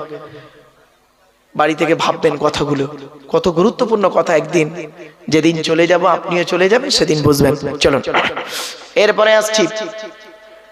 এই আয়াত যখন নাজিল হলো, সাহাবীরা বললেন টাকা পয়সা তো ব্যয় করতে হবে। একজন সাহাবী বললেন, ইয়া রাসূলুল্লাহ, আমি যুদ্ধের ময়দানে গিয়েছিলাম, এসে দেখছি আমার মা মারা গেছে, এখন আমি কি করব বলুন। নবীজি বললেন, শোনো, তুমি যুদ্ধের ময়দানে গিয়েছিলে, এসে দেখছো তোমার মা মারা গেছে, তুমি তোমার মায়ের জন্য দুটো কাজ করবে। 1 নাম্বার, তুমি তোমার মায়ের জন্য রুহে মাগফিরাতের দোয়া চাইবে। 2 নাম্বার, তুমি তোমার মায়ের জন্য দান খয়রাত করবে। কবরে শুয়ে শুয়ে তোমার মা সওয়াব পাবে। আরেকজন সাহাবী দাঁড়িয়ে দাঁড়িয়ে বলছেন, ইয়া রাসূলুল্লাহ, ইয়া রাসূলুল্লাহ, আমার বাপ মা দুজনেই অন্ধকার নীরব নগরে চলে গেছে, এখন আমি কি করব বলুন। আল্লাহ রাসূল বললেন, মান যারা কবরা আবাওয়াইহি আও আহদিহিমা ফি কুল্লি জুমআতিন গুফিরা লাহু ওয়া কুতিবা লাহু বারাআ। নবী বলেন, জুম্মার দিনে যদি কোনো ছেলে তার বাপ আর মায়ের কবরটা একবার জিয়ারত করে, ওই ছেলের দোয়ার ওসিলায় বাম্মার কবরটাকে আল্লাহ আলোয় আলোকিত করে দেয়। বাপেরা, বাড়ি থেকে ভাববেন। এই জন্য আপনাদেরকে বলেছিলাম, ছেলেদেরকে একটু লেখাপড়া শেখান, মাদ্রাসায় পড়ান। মাদ্রাসায় পড়ালে কি হয় জানেন? শুনে রাখবেন, এই ভারতবর্ষের জমিনে একজন আলেমের নাম বলুন তো, যে আলেম সত্যিকারের আলেম, সত্যিকারের যিনি হাক্কানি আলেম, তার বাম্মাকে বৃদ্ধাশ্রমে রেখে এসছে, বলতে পারবেন? পাবেন না, জীবনে পাবেন না। কিন্তু উল্টো দিকে দেখুন, মাস্টার, ডাক্তার, ইঞ্জিনিয়ার, প্রফেসর, বাপের ভাত দেয় না, মার ভাত দেয় না, বাম্মাকে বৃদ্ধাশ্রমে রেখে এসছে। কিন্তু কোন হাক্কানি আলেম তার বাম্মাকে কোনোদিন বৃদ্ধাশ্রমে রাখবে না, কারণ মাদ্রাসায় ও শিক্ষা দেওয়া হয় না। মাদ্রাসায় কি শিক্ষা দেওয়া হয়? পিতামাতার সম্মান করো, ভাই বোনের হক আদায় করো, একে অপরের দায়িত্ব পালন করো, স্ত্রীর হক আদায় করো, আল্লাহর কথা মোতাবেক জীবনযাপন করো, রসুলের সুন্নাহ হাদিস মোতাবেক জীবনযাপন করো। আমার বাপেরা, কথাগুলো বাড়িতে গিয়ে ভাববেন। এতক্ষণ আপনাদেরকে বিভিন্ন দিক নিয়ে বিভিন্ন কথা বললাম, উদ্দেশ্য ছিল কি জানেন? একটাই, ফিরে আসুন। কোরআনের পরিচয় দিতে গিয়ে উদ্দেশ্য রেখেছিলাম একটাই, ফিরে আসুন, ফিরে আসুন। যুবকদেরকে বলি, যুবক বন্ধুরা, আর নয়, সময় হয়ে এসেছে, কখন মৃত্যু আসবে কেউ জানে না। অতএব যুবক যুবতীদের বলছি, ফিরে এসো। আল্লাহ কোরআনে বললেন, ইয়া আইয়ুহাল্লাযীনা আমানু তুবু ইলাল্লাহি তাওবাতান নাসুহা, হে ইমানদার বান্দাগণ, ফিরে আয়, ফিরে আয়, ফিরে আয়। কেমন ফিরে আসবি? আর কোনোদিন ব্যাকে যাব না, কোনোদিন ব্যাকে যাব না, পাপ কাজ থেকে ফিরে আয়। আল্লাহ বলছেন, তোরা পাপ করেছিস আমি জানি তো। আল্লাহ বলছেন, তুই জেনা করেছিস, এই যুবক যুবতী, তুই জেনা করেছিস আমি জানি, মদ খেয়েছিস আমি জানি, তোরা পাপ করেছিস আমি সব জানি। তবে আমি একটা সুযোগ দিচ্ছি, কি? অমাইয়ামাল সুআন আও ইয়াযলিমি নাফসাম সুম্মা ইয়াস্তাগফিরিল্লাহ ইয়াজিদিল্লাহ গফুরুর রহিমা। 5 নম্বর পারার 15 নম্বর পৃষ্ঠার 7 নম্বর লাইন, সূরার নাম সূরা নিসার মধ্যে আল্লাহ বলে দিলেন, ওয়ামাইয়া আমাল সুআন আও ইয়াযলিম নাফসাম। আল্লাহ কোরআনে জানিয়ে দিলেন, বান্দা যখন পাপ করেছে, তার নিজের নফসের উপরেই জুলুম করেছে, আমি আল্লাহ তার একটা সুযোগ দিয়ে দিলাম, সুম্মা ইস্তাগফিরিল্লাহ, তুই একবার তওবা ইস্তেগফার কর। পাপ করেছিস আমি আল্লাহ জানি, একবার তওবা ইস্তেগফার কর, সুম্মা ইস্তাগফিরিল্লাহ করলে কি হবে? ইয়াজিদিল্লাহ গফুরুর রহিমা, আমি আল্লাহ তোদের জীবনের গুনাহগুলো মাফ করে দেব। আমার বাপেরা, পাপের কথা খেয়াল করে আল্লাহর কাছে কাঁদুন। এত কষ্ট করে বসে আছেন, তাহাজ্জুদের সময় হয়ে গেছে, তাহাজ্জুদের সময় হয়ে গেছে, এত কষ্ট করে বসে আছেন তো রাসূলুল্লাহর হাদিসটা শুনুন। আল্লাহর নবী বলেছেন, হুররিমাতিন নারু আলা সালাসাতি আয়ুনিন, 3 ব্যক্তির চোখ জাহান্নামের আগুন হারাম, 3 ব্যক্তির চোখ জাহান্নামে যাবে না। হুররিমাতিন নারু আলা সালাসাতি আয়ুনিন, আইনুন বাকাত মিন খাশিয়াতিল্লাহ, যে চোখটা নাকি নিজের পাপের কথা খেয়াল করে চোখের পানি ফেলে, ওই চোখ কোনোদিন জাহান্নামে যাবে না।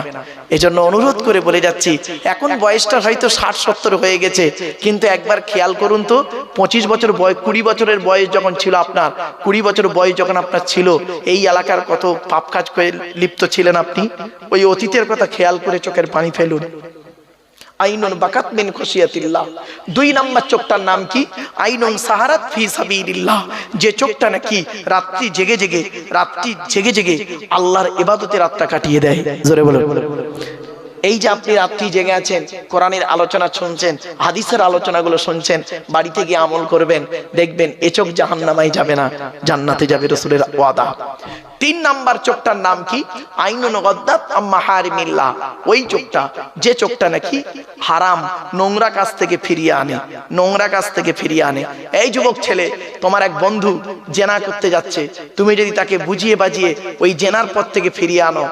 এই যুবতী মেয়ে, তোমার এক বান্ধবী জেনা করতে যাচ্ছে, পাপ করতে যাচ্ছে, তুমি যদি তাকে বুঝিয়ে বাজিয়ে ফিরিয়ে আনো, তোমার কি লাভ হবে শুনবে?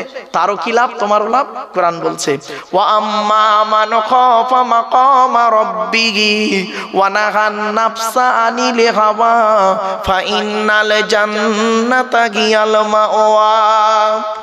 কোরআন বলছে, কোন ব্যক্তি যদি নিজের নফসটাকে খারাপ কাজ থেকে ফিরিয়ে আনে, তার ঠিকানা হবে জান্নাত।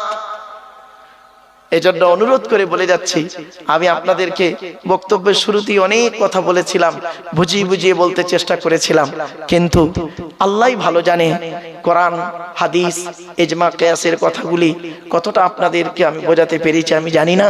তবে অনুরোধ করে যাচ্ছি আপনাদেরকে, কোরআন হাদিস ইজমা কিয়াস মোতাবেক জীবনযাপন করার চেষ্টা করুন।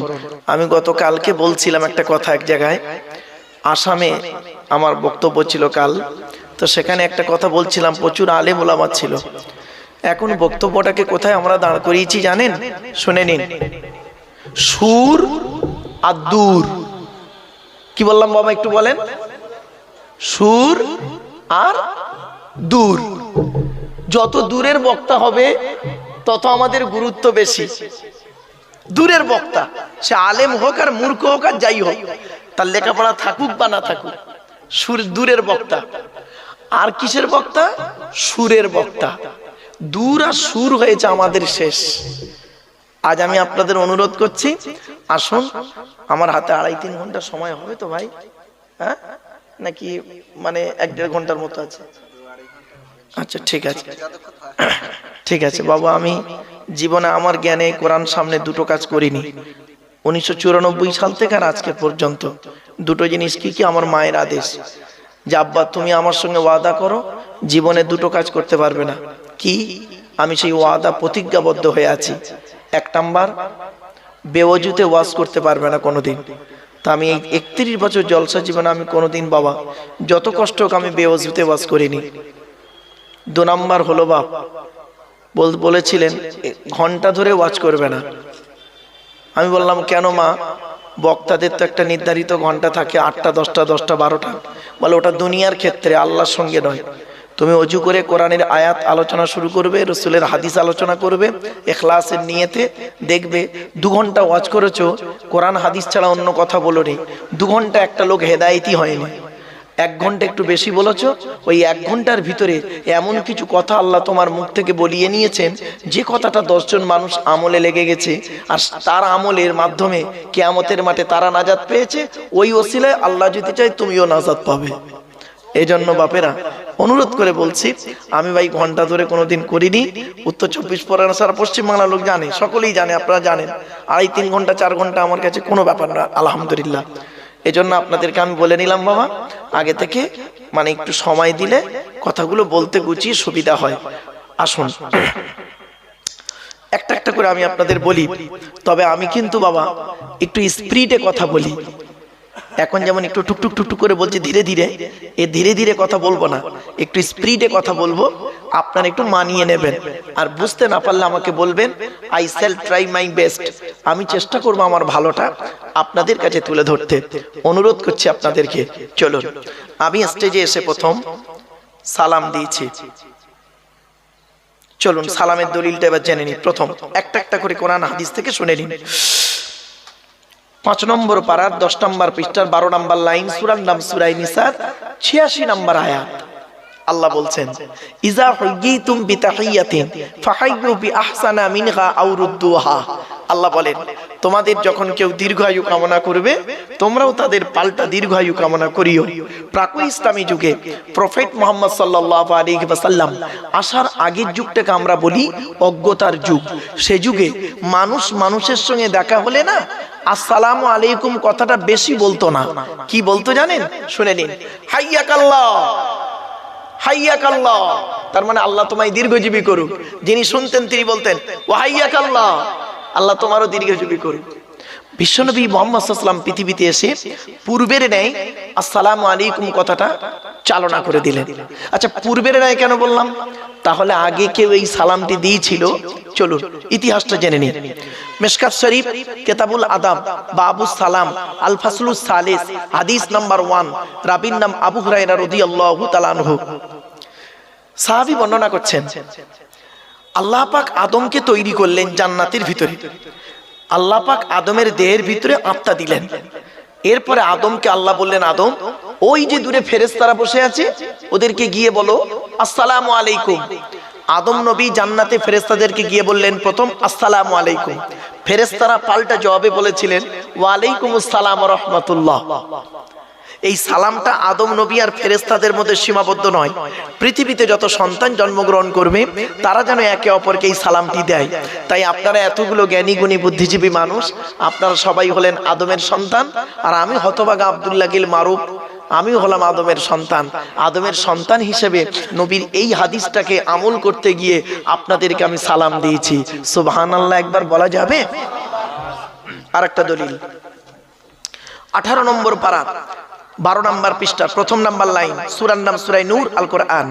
ইয়া আইয়ুহাল্লাযীনা আমানু লা তাদখুলু বুয়ুতান গায়রা বুয়ুতিকুম হাত্তা তাস্তানিসু ওয়া তুসাল্লিমু আলা আহলিহা। এর বাংলা মানে কি?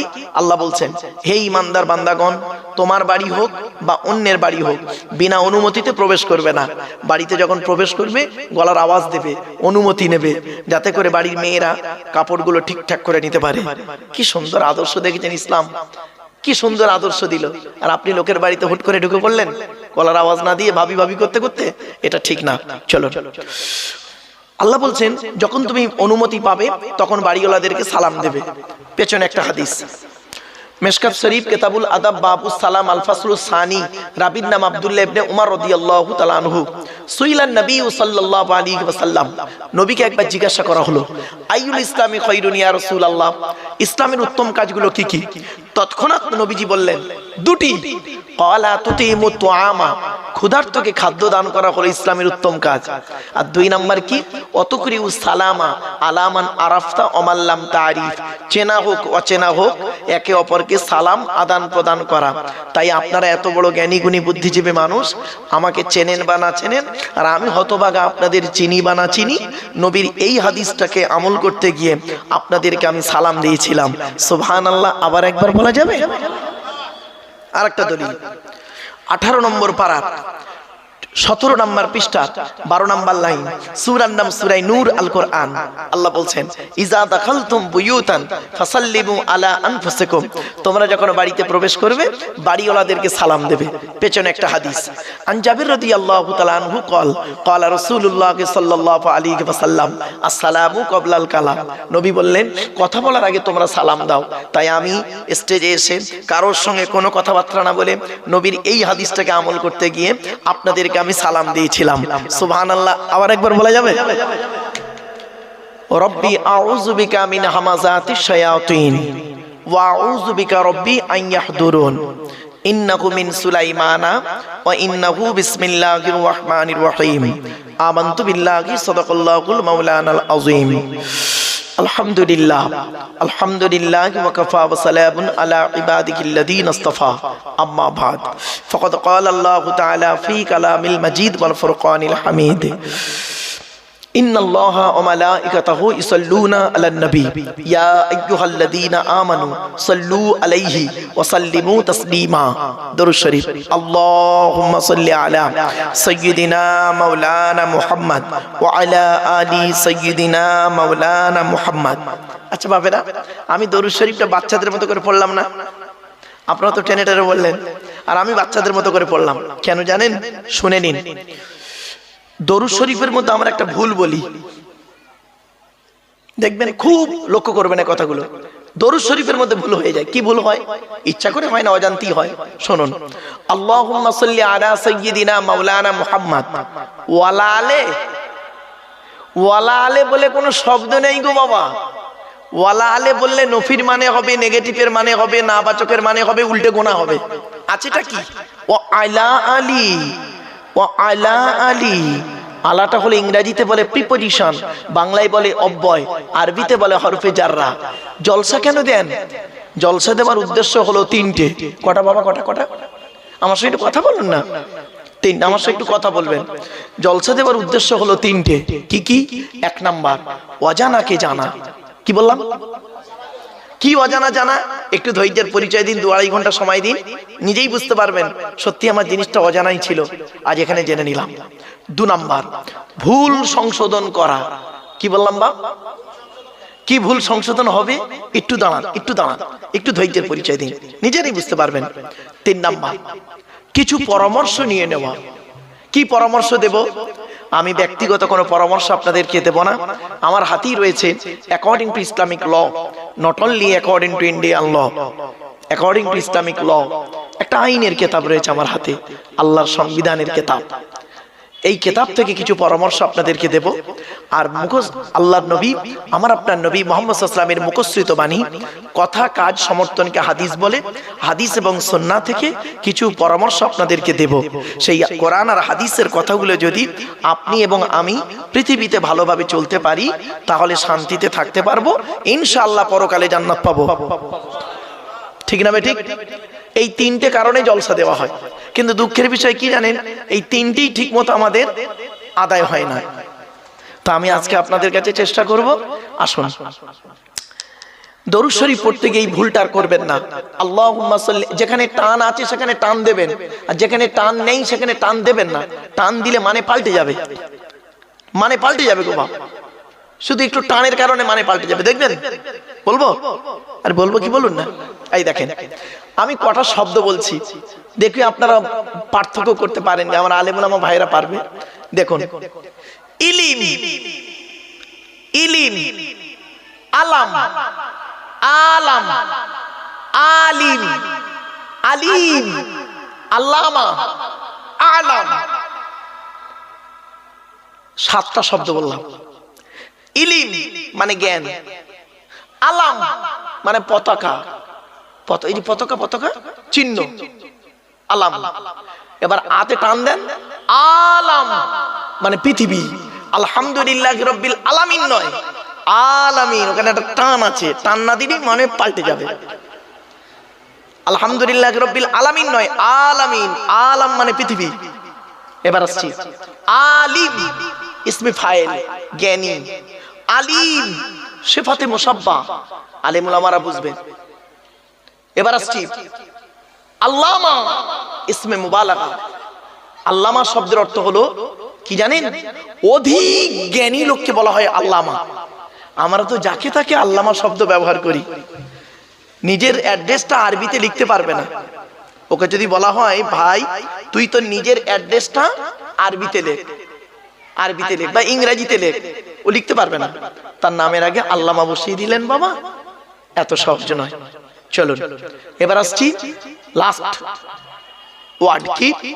আলাম, ইসমে তাফজিল, আলাম, আফালুর ওজন এলো।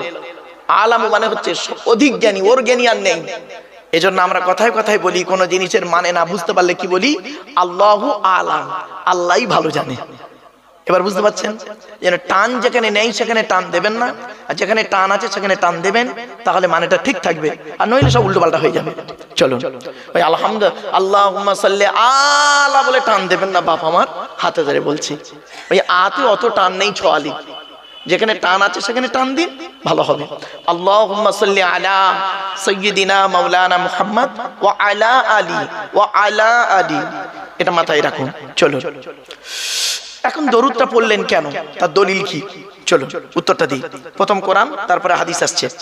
কোরআনের দলিল কোথায় আছে? দরুদ পড়তে হবে 22 নম্বর পারা 5 নম্বর পৃষ্ঠা 6 নম্বর লাইন, সূরার নাম সূরা আহজাব, আয়াত নাম্বার 56, আল কোরআন। ইয়া আল্লাহ বলছেন, ইয়া আইয়ুহাল্লাযীনা আমানু, হে ঈমানদার বান্দাগণ, সাল্লু আলাইহি, তোমরা নবী মুহাম্মাদের উপরে দরুদ পেশ করো, ওয়াসাল্লিমু তাসলিমা, এবং নবীর প্রতি আন্তরিকতার সঙ্গে সালাম প্রেরণ করো। এই আয়াতটা হলো আয়াতে মুতলাক, সেন্টেন্স বা জুমলাটা হলো মফউলে মুতলাক, বাবে তাফঈলের মাসদার। এজন্য নবীর উপরে দরুদ পড়তে হবে, এটা আল্লাহ কোরআনে বলে দিলেন। এবার আসছি নবী কি বলছেন দেখি, হাদিস থেকে রাসূলুল্লাহ কি বলছেন এবার দেখি।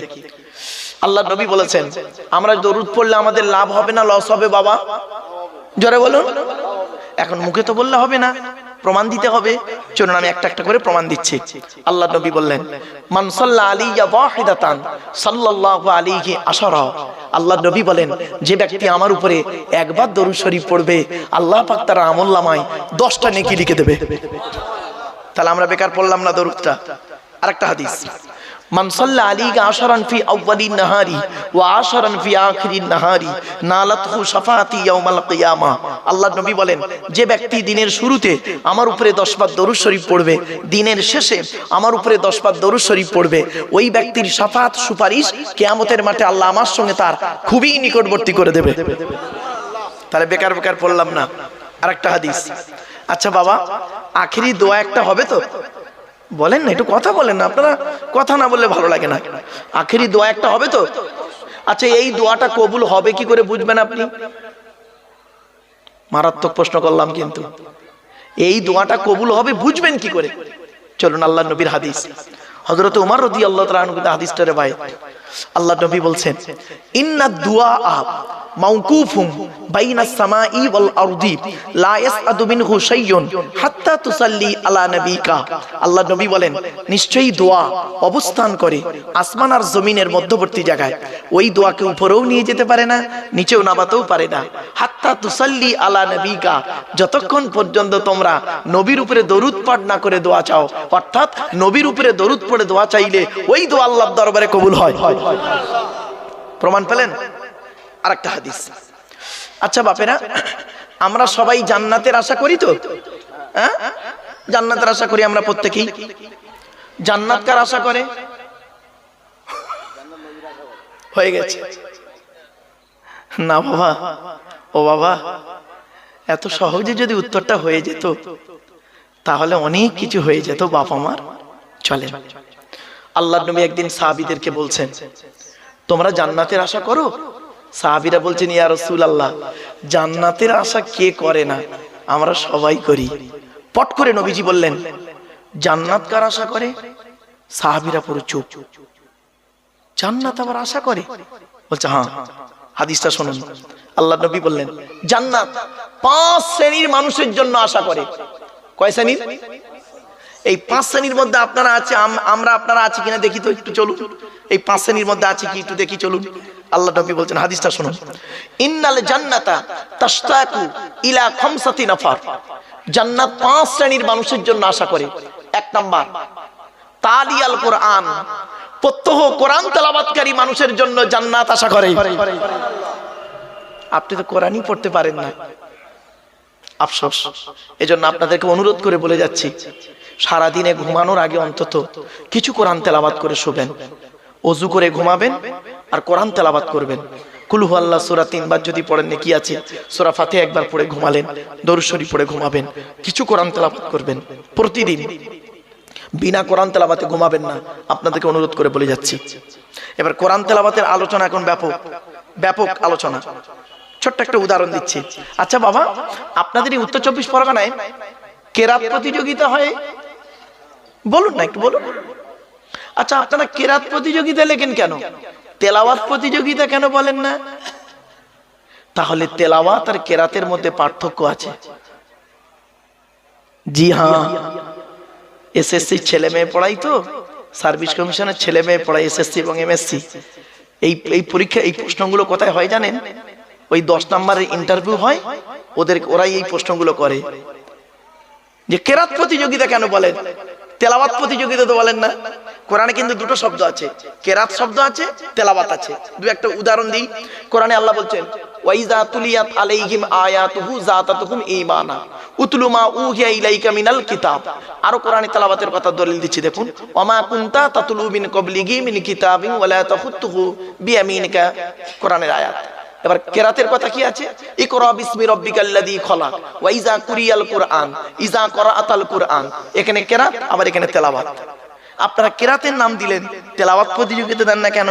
তাহলে নিশ্চয়ই কেরাত আর তেলাওয়াতের মধ্যে পার্থক্য আছে। আছে বাবা। এই জন্য আপনাদের বলি, ওয়াজের মতো ওয়াজ শুনুন, লাভ হবে। আমি তো আলোচনা শুরুতেই কিছু এখন বলিনি। চলুন, আমি যেখানেই ওয়াজ করতে যাই প্রথমে বলে নিই, জলসা দিতে গেলে আপনারা 3টে জিনিসকে ঠিক রাখবেন। আপনাদের আমি অনুরোধ করছি, অর্ডার করছি না। আমি আপনাদের অর্ডার করছি না কিন্তু, কারণ অর্ডার করার অনুমতি আল্লাহ আমাদের দেয়নি। অর্ডার করার অনুমতি আল্লাহ আমাদের দেয়নি, অনুরোধ করার অনুমতি আল্লাহ দিয়েছে আমাদের। অর্ডার করবে কে? আল্লাহ। অর্ডার তো আল্লাহ করবে। অর্ডার দেবে কে? নবী। নবী অর্ডার করবে, আল্লাহ অর্ডার করবে, আর করেছে। তাহলে আমরা কি করবো এখন?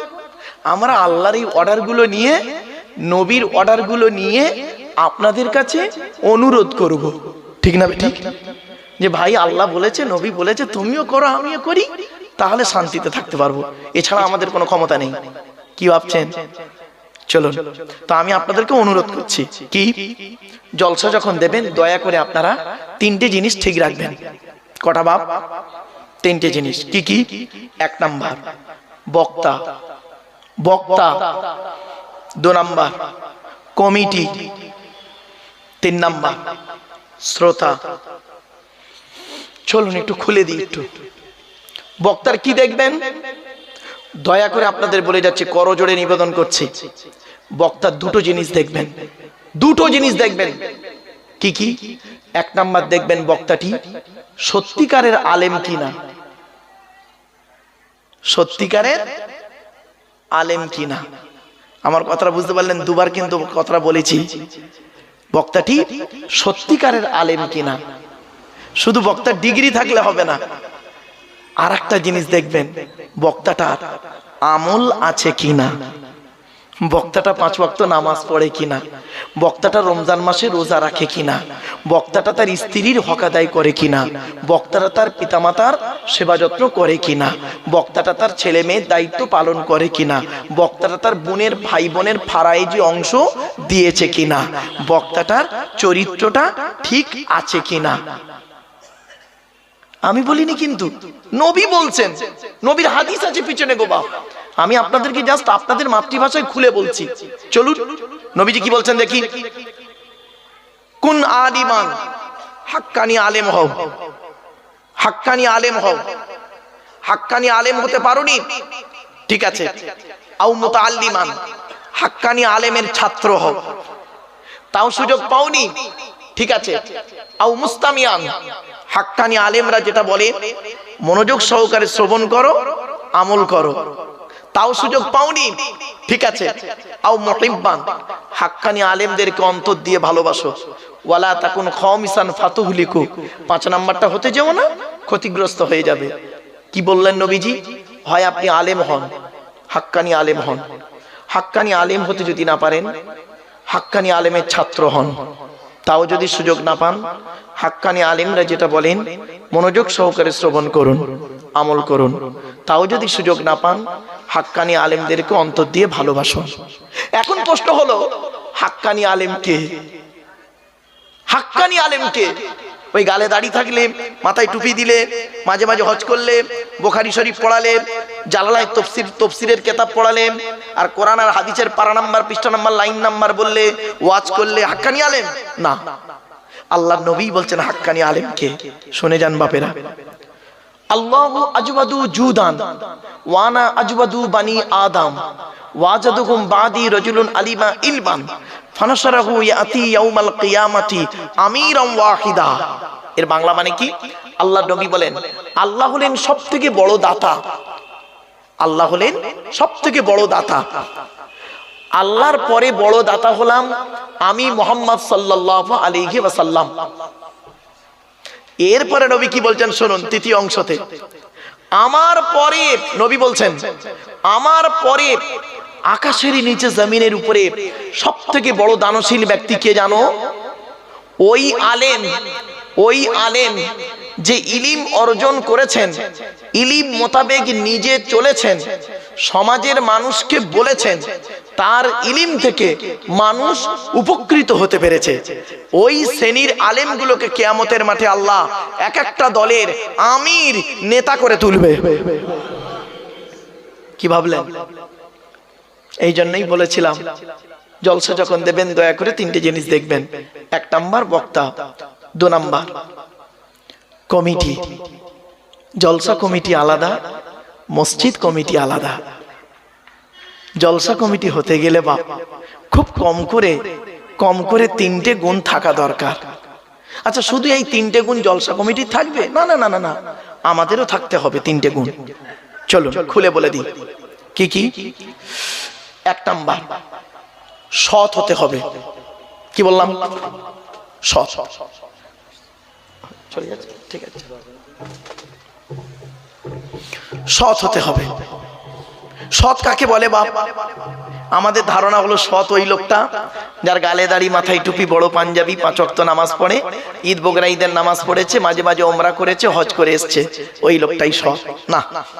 নবীজি বলছেন, দেখুন নবীজি বলছেন সাহাবীদেরকে একদিন বলছেন, তোমরা আমাকে 2টো জিনিসের গ্যারান্টি দেবে।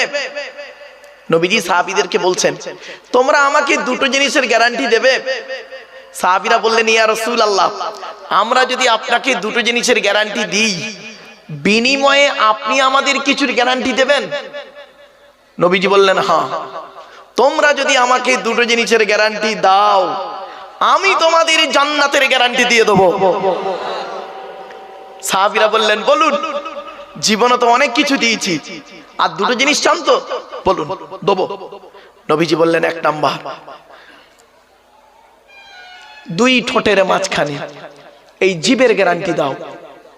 1 নাম্বার, জিবের গ্যারান্টি দাও। হারাম খাবার খাওয়া থেকে জিভটাকে ঠিক করো, পরনিন্দা পরচর্চা করা থেকে জিভটাকে ঠিক করো, আর হারাম খাবার খাওয়া থেকে জিভটাকে ঠিক করো, বাজে ভাষা বলা থেকে জিভটাকে ঠিক করো। 1 নাম্বার। 2 ঠোঁটের মাঝখানে। সাহাবীরা পুরো চুপ, আমাদের জিভটা ঠিক আছে, চুপ একদম। তারপরে একজন সাহাবী বললেন, পরেরটা বলুন নবীজি। নবী বললেন 2 নাম্বার। 2 রানের বীজখানে, 2 মা বোনের আছে, 2 রানের বীজখানে লজ্জাস্থানের গ্যারান্টি দাও। এই দুটো জিনিসের গ্যারান্টি তোমরা আমাকে দাও, আমি তোমাদের জান্নাতের গ্যারান্টি দিয়ে দেবো। এবার বাড়ি চলে যেতে পারেন। কেউ যদি বাড়ি যান, বাড়ি যেতে পারেন। বাড়িতে গিয়ে দেখবেন হয় ভদ্রলোকের নিচে খারাপ, নয় ভদ্রলোকের উপর খারাপ। যার দুটোই খারাপ ও জাহান্নামী, যার দুটোই ভালো ও একজন জান্নাতি। আমার বাপেরা, চলুন একটা একটা করে আপনাদের বলে যাই। 2 নাম্বার হলো আমাদেরকে হালাল খাবার খেতে হবে। চলুন কোরআনে কাদের কাদের হালাল খেতে বলেছে দেখি। এক ব্যক্তি আমাকে, একজন অমুসলিম ভাই আমাকে একটা প্রশ্ন করেছে। প্রশ্নটা কি শুনবেন? তিনি বলছেন, আচ্ছা মারুফ সাহেব, আমি আপনার একজন ভক্ত, আমি হিন্দু মানুষ, আমি আপনার ওয়াজ শুনি। তো কোরআনে লেখা আছে, আমি কোরআনে কিছু পড়েছি, দেখেছি, কোরআনে লেখা আছে মদ খাওয়া হারাম। হারাম তো? সুদ খাওয়া হারাম, শুকরের গোশত খাওয়া হারাম। বললাম হ্যাঁ সত্য লেখা আছে। তা বলছে ভাই ওটা কাদের জন্য হারাম? যারা আল্লাহ এবং নবীকে বিশ্বাস করবে তাদের জন্য হারাম। তাই তো নাকি? তো যারা আল্লাহ নবীকে বিশ্বাস করে না তাদের জন্য তো হারাম নয়। তাহলে আমি তো আল্লাহ নবীকে বিশ্বাস করি না, আমার জন্য হারাম হবে কেন? আমি মদ খেয়ে যদি মরি, শুকরের গোশত যদি খাই, আমি যদি জেনা করি, আমি যদি আপনার কি বলবো সুদ খাই, যদি মারা যাই, কেন আল্লাহ আমাকে শাস্তি দেবে কিয়ামতের মাঠে? প্রশ্নটা বুঝতে পেরেছেন আপনারা না বুঝতে পারেননি? উত্তরটা শুনুন। তখন আমি বললাম, ভাই আপনি গোটা কোরআন পড়েছেন কি? বলছে হ্যাঁ বেশিরভাগ তো পড়েছি। বললাম এখানেই ভুল হয়ে গেছে। কোরআনে 3 শ্রেণীর লোককে আল্লাহ হালাল খেতে বলেছে, শুনে যান আজকে। 3 শ্রেণীর লোককে কোরআনে আল্লাহ হালাল খেতে বলেছে। আপনারা কি ভাবছেন শুধু মুসলমানদের হালাল খেতে বলেছে আল্লাহ? না, এই কোরআনে 3 শ্রেণীর লোককে হালাল খেতে বলেছে। চলুন দেখি এই 3 শ্রেণীর মধ্যে আমরা আছি কি নেই। চলুন, ভদ্রলোককে বললাম আপনিও আছে কিনা দেখুন। 1 নাম্বার কোরআনে বলা হয়েছে নবী রাসূলদেরকে হালাল খেতে বলেছে আল্লাহ। কাদের কাদের কাদের? নবী রাসূলদের। কোথায় দলিল? কোরআন 18 নম্বর পারার 4 নাম্বার পৃষ্ঠা 9 নাম্বার লাইনে সূরার নাম সূরায়ে মুমিনুনের 51 নাম্বার আয়াতে আল্লাহ বলছেন কি? ইয়া আইয়ুহার রুসুল, হে রাসূলগণ, কুলু মিনাত তাইয়্যিবাতি ওয়া আমালু সলিহা, হে রাসূলগণ আপনারা প্রত্যেকে হালাল খাবার খান আর পৃথিবীতে ভালো ভালো কাজগুলো করুন। আচ্ছা বাবুরা বলুন তো দেখি, নবীরা হালাল খাবেন এটা আল্লাহ জানে না? আরে ভাই বলুন, একটু কথা বলুন। তা ডবল করে বলার কি দরকার ছিল? ওটা ওই আয়াতটা কোরআনে বলার দরকার কি ছিল? আল্লাহ শুনবেন, শুনে নিন। এই জন্য আল্লাহ জানিয়ে দিলেন যাতে করে এই সাধারণ মানুষের মাথায় ঢুকে না যায় নবী মানে যা খুশি তাই। জি না, নবী রাসূল মানে যা খুশি তাই নয়। এই কোরআনে আল্লাহ বলছেন 8 নম্বর পারা 10 নম্বর পৃষ্ঠা 9 নম্বর লাইন সূরার নাম সূরা আরাফ, ফালানাসআলান্নাল্লাযীনা উরসিলা ইলাইহিম ওয়ালা নাসআলান্নাল মুরসালিন। প্রত্যেক নবী রাসূলকে আমি কিয়ামতের মাঠে জিজ্ঞাসা করব, আপনাকে নবী করে পৃথিবীতে পাঠিয়েছিলাম, আপনি কি আপনার দায়িত্ব পালন করেছিলেন? আপনাকে রাসূল করে পাঠিয়েছিলাম পৃথিবীতে, আপনি কি আপনার দায়িত্ব পালন করেছিলেন? হাবাবারা, নবী রাসূলদের যদি এরকম প্রশ্নের সম্মুখীন হতে হয়, আমি আপনি কোন পীর সাহেব কোন মলি সাহেব যে আমাদের জবাব দিতে হবে না? সহজে আল্লাহ ছেড়ে দেবে? আল্লাহ বলছেন কোরআনে সূরা কিয়ামা 29 পারা, আয়াহসাবুল ইনসানু আন ইউতরাকা সুদা, মানুষ কি মনে করে ওর কোনো হিসাব নিকাশ না নিয়ে এমনি এমনি ছেড়ে দেবো? কড়াই ঘন্টায় হিসাব নিয়ে তবে ছাড়বো কিয়ামতের মাঠে। কিরকম শুনে নিন। জ্ঞানী জ্ঞানী, জ্ঞানের হিসাব দাও। ধনী, অর্থের হিসাব দাও। যুবক, এই যুবক যুবতীরা আজকের খুব মেলায় ঘুরছো না জলসার নামে এসে, এই যুবক যুবতীদের হিসাব দিতে হবে। যুবক, যৌবনের হিসাব দাও।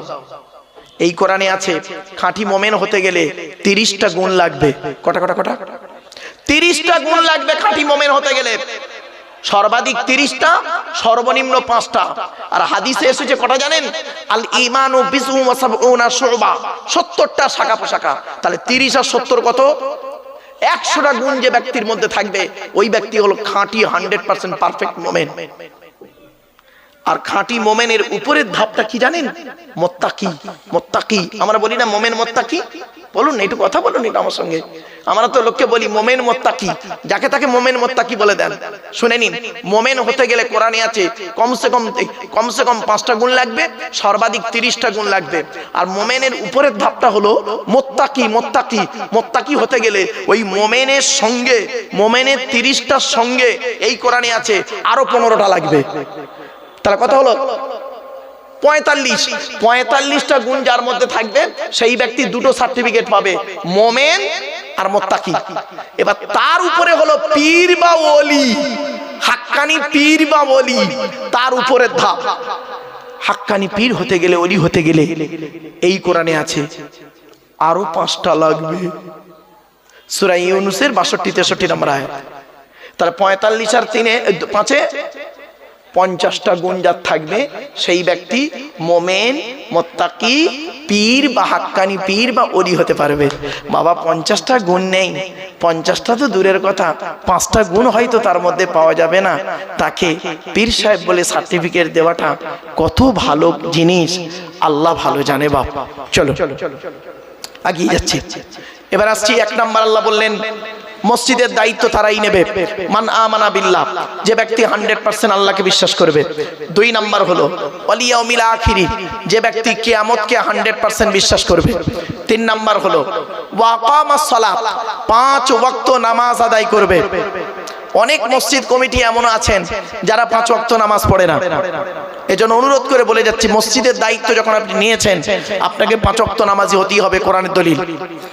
4 নাম্বার হলো ওয়া আতাজ যাকাত, যদি আপনার উপরে যাকাত ফরজ হয় আপনাকে আদায় করতে হবে। আমরা কি করি জানেন? নামাজ পড়ি কিন্তু যাকাত দিই না। কোরআনে কিন্তু যেখানেই নামাজের কথা আছে বেশ কিছু জায়গায় নামাজের পরেই আকিমুস সালাত ওয়া আতুজ যাকাত, যাকাতের কথা আছে, কিন্তু আমরা নামাজ পড়ি যাকাত দিই না। এজন্য যাকাতের গুরুত্ব খুব বেশি আছে বাপ। চলো 5 নাম্বার হলো ওয়ালাম ইয়াখশা ইল্লাল্লাহ, আল্লাহ ছাড়া কাউকে ভয় করবে না। আল্লাহ ছাড়া কাউকে ভয় করবে না। এই 5টা গুণ যার মধ্যে থাকবে সেই ব্যক্তি মসজিদের দায়িত্ব নেওয়ার যোগ্য ব্যক্তি। অনুরোধ করে বলে গেলাম। এবার আসছি মসজিদ আল্লাহর ঘর। আল্লাহর ঘর মানে কমিটি করবে কে?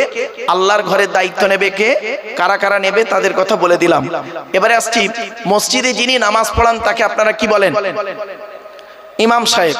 আমি আপনাদেরকে অনুরোধ করছি, মসজিদে নামাজ যদি আল্লাহর দরবারে কবুল করাতে চান, প্রত্যেক মসজিদের বর্তমান সময়ের দিকে লক্ষ্য রেখে ইমাম সাহেবদের মাইনে বেশি করে দেবেন।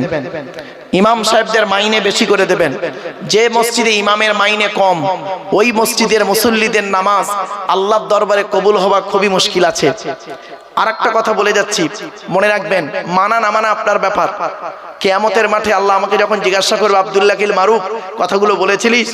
এই দুনিয়ার রেকর্ড তো রয়েছে, আর আমার 2 কাঁধে 2 ফেরেশতা সিসি ক্যামেরা রয়েছে, কিরামান কাতিবিন, এই 2 ফেরেশতাই রইল সাক্ষী। শুনে রেখে দিন, যে এলাকার মসজিদের ইমাম সাহেব হকের উপরে, না হকের উপরে নয়, হকের উপরে যদি ইমাম সাহেবের চোখের পানি পড়ে ওই এলাকায় আল্লাহর গজব নাজিল হবে। অনুরোধ করে বলে যাচ্ছি।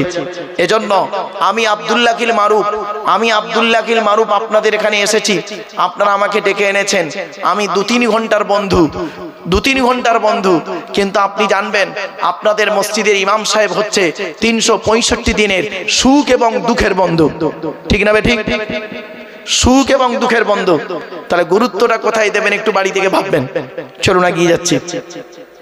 এরপরে আসছি যারা যে মসজিদে আজান দেয় ওকে কি বলে?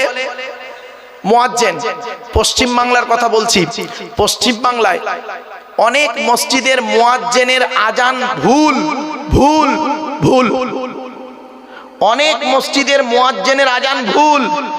এজন্য মুয়াজ্জিনদেরকে বলছি বারে বারে, আপনি হয় মুয়াজ্জিনগিরি করা ছেড়ে দিন, আর নইলে ইমাম সাহেবের কাছে বসে আজানটাকে শুদ্ধ করে নিন, ভুলকে সংশোধন করে নিন। আফসোস, ও মুয়াজ্জিনগিরি ছাড়বেও না, আর ভুল করেও যাবে, মানে শুদ্ধও করবে না। এটা খুব খারাপ জিনিস। ইসলাম এসেছে কি? ভুলকে সংশোধন করে অন্ধকার থেকে আলোর পথে আনার জন্যই ইসলাম এসেছে। এ কোরআন এসেছে কেন? আল্লাহ পাক কোরআনে বললেন, কিতাবুন আনজালনাহু ইলাইকা লিতুখরিজান নাসা মিনাজ যুলুমাতি ইলান নূর। আল্লাহ পাক বলছেন সূরা ইব্রাহিমের মধ্যে, আল্লাহ বললেন কি, নবী তোমার উপরে আমি এই কোরআন অবতীর্ণ করেছি, কি এই কোরআনের মাধ্যমে তুমি কি করবে?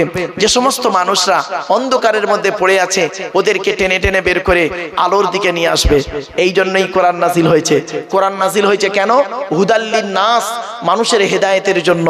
অবায়্যিনাতিম মিনাল হুদা ওয়াল ফুরকান, ন্যায় অন্যায়কে পৃথক করার জন্য কোরআন নাজিল হয়েছে। ভুলকে সংশোধন করার জন্য কোরআন নাজিল হয়েছে। আর ভুলটা কিভাবে প্র্যাকটিক্যাল ভাবে সংশোধন করাবেন তার জন্য মুহাম্মদ সাল্লাল্লাহু আলাইহি ওয়াসাল্লামকে আল্লাহ পাক পাঠিয়ে দিয়েছেন। আমরা এগুলোকে একদম ফলো করিনি, যার জন্য আমাদের উপরে সমস্যা এসে গেছে। আল্লাহ রাসূল পৃথিবী ছাড়ার আগে বলেছিলেন, তারাকতু ফীকুম আমরাইনি লাম তাদিল্লু মা তামাসসাকতুম বিহিমা কিতাবাল্লাহ ওয়া সুন্নাত রাসূলিহি। আমি মুহাম্মদ সাল্লাল্লাহু আলাইহি ওয়াসাল্লাম তোদের ছেড়ে চলে যাচ্ছি, যাবার সময় দুটো জিনিস রেখে যাচ্ছি। এক হলো কোরআন, যে কোরআন আমার উপরে নাজিল হয়েছে, আর দুই হলো সুন্নাহ, হাদিসগুলো রেখে গেলাম। যতদিন পর্যন্ত কোরআন হাদিসটাকে আঁকড়ে ধরে থাকবি বান্দা, ততদিন তোদের গায়ের লোম কেউ টলাতে পারবে না। আমরা কোরআনটাকেও ফলো করিনি, হাদিসকেও ফলো করিনি, আর সেই মোতাবেক জীবনযাপন করিনি, তাই আমাদের উপরে বিপদ আপদ মুসিবত তো আসবেই। আল্লাহ পাক কোরআনে বলে দিয়েছেন, সূরা মুহাম্মাদের মধ্যে আল্লাহ পাক বলছেন কি, ইয়া আইয়ুহাল্লাযীনা আমানু, হে ঈমানদার বান্দাগণ, আতিউল্লাহ ওয়া আতিউর রাসূল ওয়া লা তুবতিলু আমালাকুম। আল্লাহ পাক বললেন সূরা মুহাম্মাদের ভিতরে, আল্লাহ পাক বললেন, ইয়া আইয়ুহাল্লাযীনা আমানু, হে ঈমানদার বান্দাগণ, আতিউল্লাহ ওয়া আতিউর রাসূল, তোমরা আল্লাহকে অনুসরণ করো, রাসূলকে অনুসরণ করো, ওয়া লা তুবতিলু আমালাকুম, তাহলে আল্লাহ পাক তোমাদের আমলগুলো বরবাদ করে দেবে না। আজকের আল্লাহর পাঠানো কিতাবকে যদি আমরা ফলো করি, আমাদের সমস্যাই থাকবে না। চলুন আজকের সেই আল্লাহর কোরআনের পরিচয় দিতে গিয়ে আজ আপনাদের কাছে টুকটুক করে একটা করে কথা বলে যাচ্ছি। কোরআন আল্লাহ, মসজিদ আল্লাহর ঘর, সে সম্পর্কে সংক্ষেপে আপনাদেরকে বুঝিয়ে দিয়েছি। এবার আসছি, যিনি আমাদের সৃষ্টিকর্তা তিনি আল্লাহ। আল্লাহর পরিচয় হলো চারটে। এক নাম্বার, আল্লাহ নিজেই বলছেন, কুল, নবী তুমি বলো, হুয়াল্লাহু আহাদ, সে আল্লাহ হলেন একক। দুই নাম্বার, আল্লাহুস সামাদ, আল্লাহ হলেন অমুখপেক্ষী, আল্লাহ কারোর মুখপেক্ষী নন, সারা পৃথিবী তার মুখপেক্ষী। তিন নাম্বার, লাম ইয়ালিদ ওয়া লাম ইউলাদ, আল্লাহ কাউকে জন্ম দেয়নি, আল্লাহ কেউ জন্ম দেয়নি। চার নাম্বার, ওয়া লাম ইয়াকুল লাহু কুফুয়ান আহাদ, আল্লাহর সমকক্ষ কেউই নেই। এই হলো আল্লাহর চারটে পরিচয়। এরপরে আল্লাহ বলছেন, তো দেহের মধ্যে আমি চারটে জিনিস দিয়েছি গুরুত্বপূর্ণ, বাড়িতে গিয়ে চারটে জিনিসকে যত্ন করবেন। কি কি? এক নাম্বার, ব্রেন। উল্টো পাল্টা বাজে মন্তব্য করে আর বাজে টেনশন করে ব্রেনটাকে নষ্ট করবেন না। আল্লাহ ব্রেন দিয়েছে, অতি সূক্ষ্ম জিনিস, আর এটা খুব বড় নিয়ামত। এটা খুব বড় নিয়ামত, আল্লাহ দেয়া নিয়ামত আমাদের ব্রেন। আল্লাহ বলে, তোর ব্রেন দিয়েছি, ভালো চিন্তা ভাবনা করবি, সুচিন্তা ভাবনা করবি, আমার সৃষ্টি নিয়ে গবেষণা করবি, চিন্তা ভাবনা করবি। লোকের গোঁজা মেরে মেরে বেড়াস না। আমরা সেদিকে না গিয়ে লোকের গোঁজা মারতেই শুরু করলাম, এর দুর্নাম ওর বদনাম করতে শুরু করে দিলাম। চলো, দুই নাম্বার, আল্লাহ বলছেন, আর একটা তোর দেহের মধ্যে অঙ্গ দিয়েছি, সেই অঙ্গটার নাম হলো হার্ট। হার্টটাকে যত্ন করিস। তিন নাম্বারে আল্লাহ বললেন, আর একটা অঙ্গ দিয়েছি, তার নাম হলো লিভার। লিভারটাকে যত্ন রাখার জন্য আমি আল্লাহ পৃথিবীতে দুটো খাবার তৈরি করেছি। এক নাম্বার হলো পেঁপে, আর দু নাম্বার হলো বাতাবি লেবু। এই দুটো খাবার পৃথিবীতে তৈরি করেছি তো লিভারটাকে ঠিক রাখার জন্য। চার নাম্বার হলো কিডনি। এগুলো একটু মনে রাখুন, কিডনি। তো আমি আল্লাহ দুটো কিডনি তোকে দিয়েছি, একটা যদি কোনো মতে খারাপ হয়ে যায়, আর একটা দিয়ে তুই কাজ চালিয়ে নিবি, আর যদি দুটোই খারাপ হয়ে যায়, বাঁচার আশা ছেড়ে দিবি। বাঁচার আশা ছেড়ে দিবি, ডায়ালিসিস করতে করতে শেষ, আর নয় চেঞ্জ করা ছাড়া উপায় নেই। বাড়ি থেকে ভাববেন। এরপরে আল্লাহ বলছেন, তো দেহের মধ্যে আমি 9টা ছিদ্র দিয়েছি। কটা? আমাদের দেহের মধ্যে আল্লাহ 9টা ছিদ্র দিয়েছে। 9টা ছিদ্র কি কি? 2 চোখ, 2 নাক, 2 কান, একটা গাল, সামনে পেছনে, এই হলো 9টা ছিদ্র। এই 9টা ছিদ্রের যে কোনো একটা ছিদ্রের মাধ্যমে ফেরেশতার দ্বারা আল্লাহ পাক আমাদের আত্মা বের করে নেয়। কত মানুষ মারা গেছে দেখবেন আপনাদের গ্রামে, কত মানুষ মারা গেছে দেখবেন, গিয়ে দেখবেন লোকটা মরে গেছে, পেশাব ফিরে ফেলেছে, পেশাব ফিরে ফেলেছে, বুঝে নেবেন আত্মাটা ওর পেশাবের রাস্তা দিয়ে বেরিয়ে গেছে। কোথায় আছেন আপনি? কত মানুষ মারা গেছে দেখবেন পায়খানা ফিরে ফেলেছে, বুঝে নেবেন আত্মাটা ওর পায়খানা রাস্তা দিয়ে বেরিয়ে গেছে। কত নারী পুরুষ মারা গেছে দেখবেন, লোকটা মরে গেছে, চোখটা চেয়ে আছে, লোকটা মরে গেছে, গালটা হাঁ করে আছে, লোকটা মরে গেছে, ঘাটটা বেঁকে আছে, হাতটা খিঁচে আছে।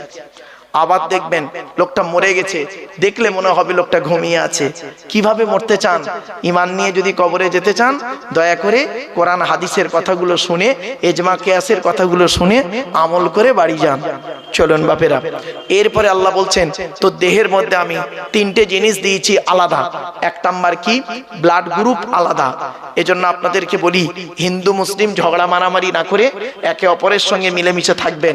দুনিয়াতে চলতে গেলে একে অপরের মুআশারাত মুআমালাত, একে অপরের প্রতি ভালো সম্মান শ্রদ্ধা রাখবেন, একে অপরের বিপদে ঝাঁপিয়ে পড়বেন। কিসের হিন্দু কিসের মুসলিম মারামারি করেন? আপনারা কি জানেন হিন্দুদের রক্তের ভিতরে মুসলমানদের রক্ত আছে, আর মুসলমানদের রক্তের ভিতরে হিন্দুদের রক্ত ঢুকে আছে।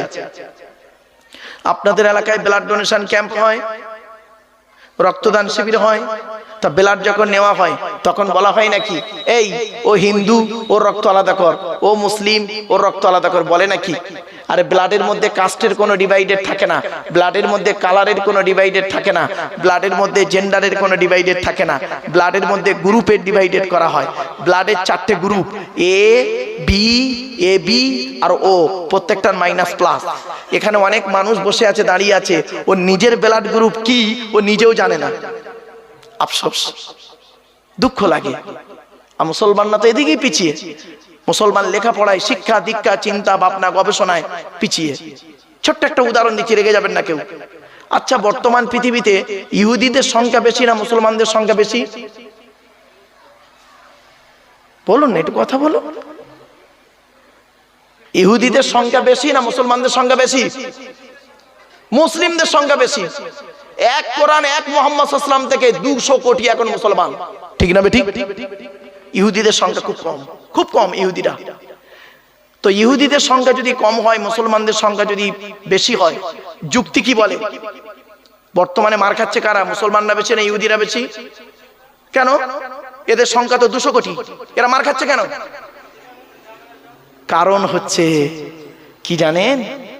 শোনেন, কুল হুয়াল, কোরআনে আছে, কুল হুয়াল কাদিরু আলা আন ইয়াবাসা আলাইকুম আযাবাম মিন ফাওকিকুম আও মিন তাহতি আরজুলিকুম আও ইয়ালবিসাকুম শিয়া ওয়া ইউযীকা বাদাকুম বা'সা বাদ।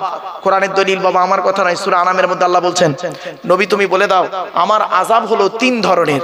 কয় ধরনের? কয় ধরনের? আমার আযাব 3 ধরনের। 1 নাম্বার হলো মাথার উপর থেকে আযাব আসবে, শাস্তি। 2 নাম্বার হলো পায়ের তলা থেকে শাস্তি, আযাব আসবে, মানে ভূমিকম্প টুমিকম্প ইত্যাদি। আর 2 নাম্বার হলো পৃথিবীর উপরে আযাব, শাস্তি। এই আয়াতের পিছনে একটা হাদিস আছে। আর একটা কথা আপনাদের বলে যাচ্ছি, ছোট হুজুর পীর কেবলা রহমাতুল্লাহ আলাইহির কথা বলবো কি, শুনে নিন। তিনি যেখানেই গেছেন হাফিজি মাদ্রাসা তৈরি করেছেন, যেখানেই গেছেন। কেন? তিনি শিক্ষা পিপাসু ছিলেন, কোরআন পিপাসু মানুষ ছিলেন, যেখানেই গেছেন। এজন্য ভাবতে হয়, আল্লাহ এমন কি ইন্তেকালের আগে সন্তানদেরকে বলে গেলেন, আমি ইন্তেকাল করলে, আমি মারা গেলে আমার। আচ্ছা, ছোট্ট একটা কথা বলি, ছোট হুজুর কেবলা রহমাতুল্লাহ আলাইহি ওনার মাজারটা দাদা হুজুর কেবলার মাজারের কাছে না দূরে? কথা বলুন, একটু বলুন। ফুরফুরে জানেন নাকি? দূরে তো। হ্যাঁ, কেন? বড় হুজুর, মেজ হুজুর, সেজ হুজুর, ন হুজুর সব দাদা হুজুর কেবলার আশপাশে, ওখানেই রয়েছে। আর ছোট হুজুর কেবলা অনেক দূরে চলে গেলেন। শুনে নিন, উনি বলে গেছিলেন আমি পৃথিবী ছেড়ে চলে গেলে বাবা সন্তানদের বলেছিলেন, আমি পৃথিবী ছেড়ে চলে গেলে আমার কবরটা অন্য কোনো জায়গায় দিও না, আমার তৈরি করা মাদ্রাসার জানালার ধারে আমার কবরটা দিও, আর জানালা খোলা থাকবে, আমি জুলফিকার আলী কবর থেকে যেন আল্লাহ পাক আমার আত্মাকে কোরআন তেলাওয়াত, বাচ্চাদের কোরআন তেলাওয়াত যেন শোনায়। এই জন্য ওনার মানে যেখানে মাজার হয়েছে পাশেই একদম মাদ্রাসা, সেই মাদ্রাসায় হতভাগা ছাত্র গো বাপ, আপনাদেরকে অনুরোধ করে বলে যাচ্ছি, আর দুইজন নারীর দোয়া আমার সঙ্গেই রয়েছে, আল্লাহর রহমত নবী পাকের কদমের উসিলা, আর এই পৃথিবীর জমিনে দুইজন নারীর দোয়া, একটা হলো আমার আম্মা জান, তার দোয়া, আর একজন কে জানেন, শুনে নিন, ছোট হুজুর পীর কেবলা রহমাতুল্লাহ আলাইহি সেজলা স্ত্রী, অর্থাৎ আমার পরেই যে ভাইজান আসছেন, হ্যাঁ, আওলাদে মুজাদ্দিদুজ্জামান, ওনার দাদি যান। কি ভাবছেন আমার বাপেরা? বাড়ি থেকে ভাববেন। এজন্য দোয়া জিনিসটা আলাদা, আর দোয়া ও মুখুল ইবাদা, দোয়া হলো ইবাদতের মগজ, দোয়া হলো ইবাদতের মগজ। এজন্য গ্রামের সমস্ত মানুষের কাছে আমার একান্ত আবেদন নিবেদন, আপনারা দয়া করে মেহেরবানি করে চলে আসেন। আল্লাহর ওলির সন্তান আওলাদে মুজাদ্দিদুজ্জামান ফুরফুরা শরীফ থেকে আসছেন, আপনারা চলে আসেন, যে যেখানে আছেন তাকবীর দেন, নারায়ে তাকবীর, নারায়ে তাকবীর। আওলাদে মুজাদ্দিদুজ্জামান, আওলাদে মুজাদ্দিদুজ্জামান, নারায়ে তাকবীর। আমার বাপেরা সকলে চলে আসেন। এখন পাগড়ি দেয়া হবে, হুজুর কেবলা এসে পাগড়ি দেবেন। অতএব আপনারা যে যেখানে আছেন মাদ্রাসার সন্তানদেরকে বলি, মাদ্রাসার সন্তানেরা তোমরাও চলে এসো, শিক্ষকরাও থাকবেন, এবং আওলাদে মুজাদ্দিদুজ্জামান তারই হাত দিয়ে পাগড়ি দেওয়া হবে। আল্লাহর ওলির সন্তান বাপেরা যে যেখানে আছেন দয়া করে মেহেরবানি করে চলে আসেন। একবার দরুদ শরীফ, আল্লাহুম্মা সাল্লি আলা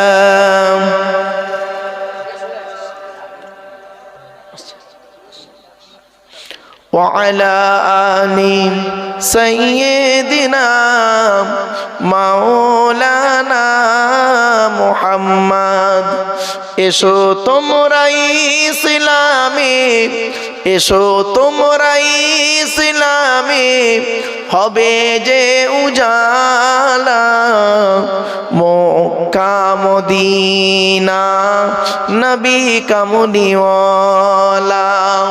এজন্য অনুরোধ করে বলে যাচ্ছি বাবা, যারা আজকের কোরআনে হাফেজ হচ্ছে বাবা, পাগড়িটা হলো এর সার্টিফিকেট নয়, হাফেজের সার্টিফিকেট হলো তার কোরআন ইয়াদ আছে কি নেই, সার্টিফিকেটটা হলো ওইটাই বড় সার্টিফিকেট।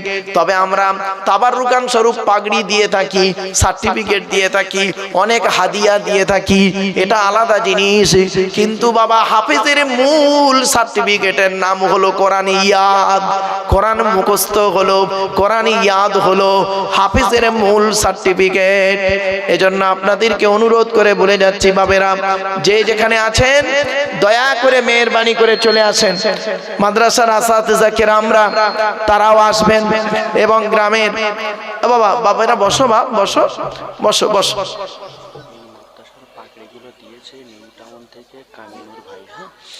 এই মাদ্রাসার পাগড়িগুলো দিয়েছেন নিউ টাউন থেকে কামিনুর ভাই, তিনি তার আত্মীয়দের জন্য, রুহে মাগফিরাতের জন্য, তিনি ব্যবসায়ী নাকি, সবকিছু যা মানে সন্তানদের পাগড়িদের পা থেকে, পায়ের জুতো থেকে নিয়ে মাথার টুপি পাগড়ি পর্যন্ত, কোরআন শরীফ পর্যন্ত কামিনুর ভাই দিয়েছেন তার মায়ের জন্য, তাই না? মায়ের জন্য দিয়েছে, চিন্তা করতে পারেন। আমার অনুরোধ রইল আমার ভাইরা, আপনাদেরকে আমি অনুরোধ করছি, আপনারা যে যেখানে আছেন দয়া করে মেহেরবানি করে চলে আসেন। আল্লাহ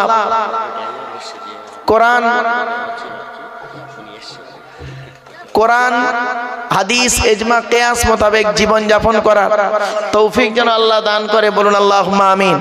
তাই আপনাদেরকে আমি অনুরোধ করছি বাবা, বাইরে ছড়িয়ে ছিটিয়ে না বসে আপনারা দয়া করে মেহেরবানি করে প্যান্ডেলের ভিতরে একটু ঢুকে যান না, অনুরোধ করছি বাপ। তাবারুকের ব্যবস্থা আছে, বসিয়ে খাওয়াবেন নাকি? হ্যাঁ, তাবারুকের ব্যবস্থা আছে বাবা, বসিয়ে খাওয়ানো হবে। তাই কোরআনের আলোচনা, হাদিসের আলোচনা, ইজমা কিয়াসের আলোচনা শোনার জন্য আপনাদেরকে আহ্বান করেছিলাম বাপ। তো যেগুলো এসেছেন আলহামদুলিল্লাহ। মা বোনেদেরকে বলি, মায়েরা বোনেরা, আপনারা কয়েক কোটা কাজ করবেন। 1 নাম্বার, স্বামীর সেবা করবেন, স্বামীকে কোনোদিন কষ্ট দেবেন না।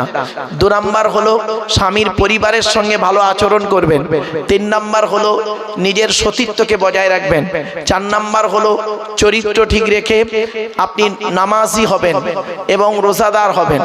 মা বোনদেরকে বলছি, মায়েরা বোনেরা, চোখ দুটো বন্ধ হয়ে গেলে সব শেষ। বাবাজি যুবক ভাইদেরকে বলছি, চোখ দুটো বন্ধ হয়ে গেলে সব শেষ। যেদিন পৃথিবী ছেড়ে চলে যাব আমরা, আর কেউ ডাকবে না। 2 দিন মনে রাখবে, তারপরে ভুলে যাবে। আল্লাহ পাক কোরআনে বলেছেন যে পৃথিবী ছাড়ার আগে তুই টাকা পয়সা ধন সম্পদগুলোকে আল্লাহ রাস্তায় দান করে যা, কবরে শুয়ে শুয়ে সওয়াব পাবেন। মানুষ মরে যায়, আমলের দরজা বন্ধ হয়ে যায়, 3টে দরজা খোলা থাকে। 1 নাম্বার হলো সাদাকাতুন জারিয়া, পৃথিবীতে যদি কোনো দান খয়রাত করে যায় কবরে শুয়ে শুয়ে সওয়াব পাবে। 2 নাম্বার হলো আও ইলমিন ইনতাফাউ বিহি, পৃথিবীতে যদি দ্বীনি বিদ্যা রেখে যায়, তার বিদ্যা থেকে মানুষ যদি উপকৃত হতে পারে কবরে শুয়ে শুয়ে সওয়াব পাবেন। 3 নাম্বার হলো আও ওয়ালাদিন সালিহিন ইয়াদউ লাহু, পৃথিবীতে যদি নেক সন্তান জন্ম দিয়ে যায়, ওই নেক সন্তান যদি আল্লাহর কাছে দোয়া চায় কবরে শুয়ে শুয়ে সওয়াব পাবে। এজন্য আমি অনুরোধ করছি আপনাদেরকে, সন্তানদেরকে মাদ্রাসায় পাঠান। মাদ্রাসায় হিফজ করানোর সাথে সাথে আরো আধুনিক শিক্ষায় শিক্ষিত যাতে ছেলেরা হতে পারে, সে চিন্তা ভাবনা মাদ্রাসা কমিটির থাকবে। আপনার সন্তানকে আপনি মাদ্রাসাতে পাঠান, কোরআনের শিক্ষা দিন। রাসূল বলেছেন প্রত্যেক পিতামাতার দায়িত্ব হলো ছেলে মেয়ের উপরে 3টি। 1 নাম্বার হলো আইয়াকসিনা ইসমাহু, ছেলে মেয়ে জন্মগ্রহণ করলে সুন্দর সুন্দর নাম রাখতে হবে। 2 নাম্বার হলো ওয়াইজা ওয়ালাদা ওয়া ইউআল্লিমুহুল কিতাবা, ছেলে মেয়ে যখন কথাবার্তা বলতে শিখবে তখন তাদের লেখাপড়া শেখাবে, কোরআনের শিক্ষা দেবে, হাদিসের শিক্ষা দেবে, সুন্নাতের শিক্ষা দেবে। আর 3 নম্বরে বলা হলো ওয়াইজা বালাগা ওয়াইজাউ বিজা ওয়াইজা আদরাকা, যখন সন্তান প্রাপ্তবয়স্ক হয়ে যাবে, বিয়ের সময় যখন এসে যাবে, কি কন্যা কি পুত্র, পিতামাতার দায়িত্ব হলো সঠিক সময়ে তাদের বিবাহের ব্যবস্থা করবে। যদি সঠিক সময়ে বিবাহ না দেন তাহলে কি হবে? ওই সন্তান যদি ব্যভিচারে লিপ্ত হয় তাহলে আপনি পিতামাতা ওই পাপের বোঝা আপনাকে টানতে হবে। সেজন্য আপনাদেরকে আমি অনুরোধ করছি, ছেলে মেয়েদেরকে সুশিক্ষায় শিক্ষিত করুন। আর মাদ্রাসায় ছেলে মেয়েদেরকে পাঠান, তারা যাতে কোরআন হাদিস ইজমা কিয়াসের কথাগুলো শুনে আদর্শবান হতে পারে, মহানবীর আদর্শে আদর্শবান হতে পারে, সেই দিকে তাদের প্রতি লক্ষ্য রাখুন। এবং মাদ্রাসার গণ্যমান্য শিক্ষকরা আছেন, যোগ্যতম শিক্ষকরা আছেন, তাদের কাছে সন্তানদেরকে পাঠান। এবং যদি কিছু জানার যদি থাকে আলেম উলামাদের কাছে বসে ভুলটাকে সংশোধন করে নিন। আপনি ভুল নিয়ে চলবেন না, হাক্কানি আলেমদের কাছে বসে আপনি কোরআন হাদিস ইজমা কিয়াসের কথাগুলো আপনি শিখে নিন, বুঝে নিন, নিজের জীবনে ভুলকে সংশোধন করে নিন। তাই আমি আপনাদের কাছে অনুরোধ করছি, আপনারা দয়া করে মেহেরবানি করে এখানে চলে আসেন। যে যেখানে আছেন আপনাদের কাছে আমার একান্ত করজোড়ে আবেদন নিবেদন রইল, আপনারা চলে আসেন। কারণ এখনই ছেলেদেরকে পাগড়ি দেওয়া হবে, তারপরে হুজুর কেবলা দোয়া করবেন, আখেরি মোনাজাতে সকলে শামিল হবেন। রাসূলুল্লাহ বলেছেন আর-দোয়া মুখুল ইবাদা, দোয়া হলো ইবাদতের মগজ, অতএব দোয়াতে শামিল হবেন প্রত্যেকেই। আর মুজাদ্দিদুজ জামান দাদা হুজুর পীর কিবলা রহমাতুল্লাহ আলাইহির মতাদর্শে কোরআন হাদিস ইজমা কিয়াস মোতাবেক তার এই সিলসিলাকে আঁকড়ে ধরবেন। মনে রাখবেন, মুজাদ্দিদুজ জামান দাদা হুজুর পীর কিবলা রহমাতুল্লাহ আলাইহির সিলসিলা কোরআন হাদিস ইজমা কিয়াস 4টের উপরেই দাঁড়িয়ে আছে। এই সিলসিলা কোনোদিন বাতিল সিলসিলা কেউ আজ পর্যন্ত বলতে পারেনি। এই সিলসিলা হলো হক সিলসিলা। তাই আমি আপনাদের কাছে আবেদন নিবেদন করছি, আপনারা একটু ভিতরে চলে আসেন। একবার তাকবীর দেন, নারায়ে তাকবীর, নারায়ে তাকবীর। আওলাদে মুজাদ্দিদুজ জামান, আওলাদ মুজাদ্দিদুজ জামান। মুসলমান, নারায়ে তাকবীর। বাপেরা একবার তাজিমান একটু দাঁড়িয়ে যান বাবা, তাজিমান একটু দাঁড়িয়ে যান। নারায়ে তাকবীর। আমার বাপেরা চলে আসেন, যে যেখানে আছেন দয়া করে মেহেরবানি করে চলে আসেন। যার অপেক্ষায় আপনারা আছেন, চাতক পাখির ন্যায় চেয়ে আছেন, তিনি এসে গেছেন। তিনি এসে গেছেন, তার আলোচনা এখনই শুনবেন এবং তার হাত থেকে আপনারা ফারাগাত হবে, বাচ্চাদেরকে মানে পাগড়ি দেয়া হবে। আপনারা দয়া করে মেহেরবানি করে চলে আসেন।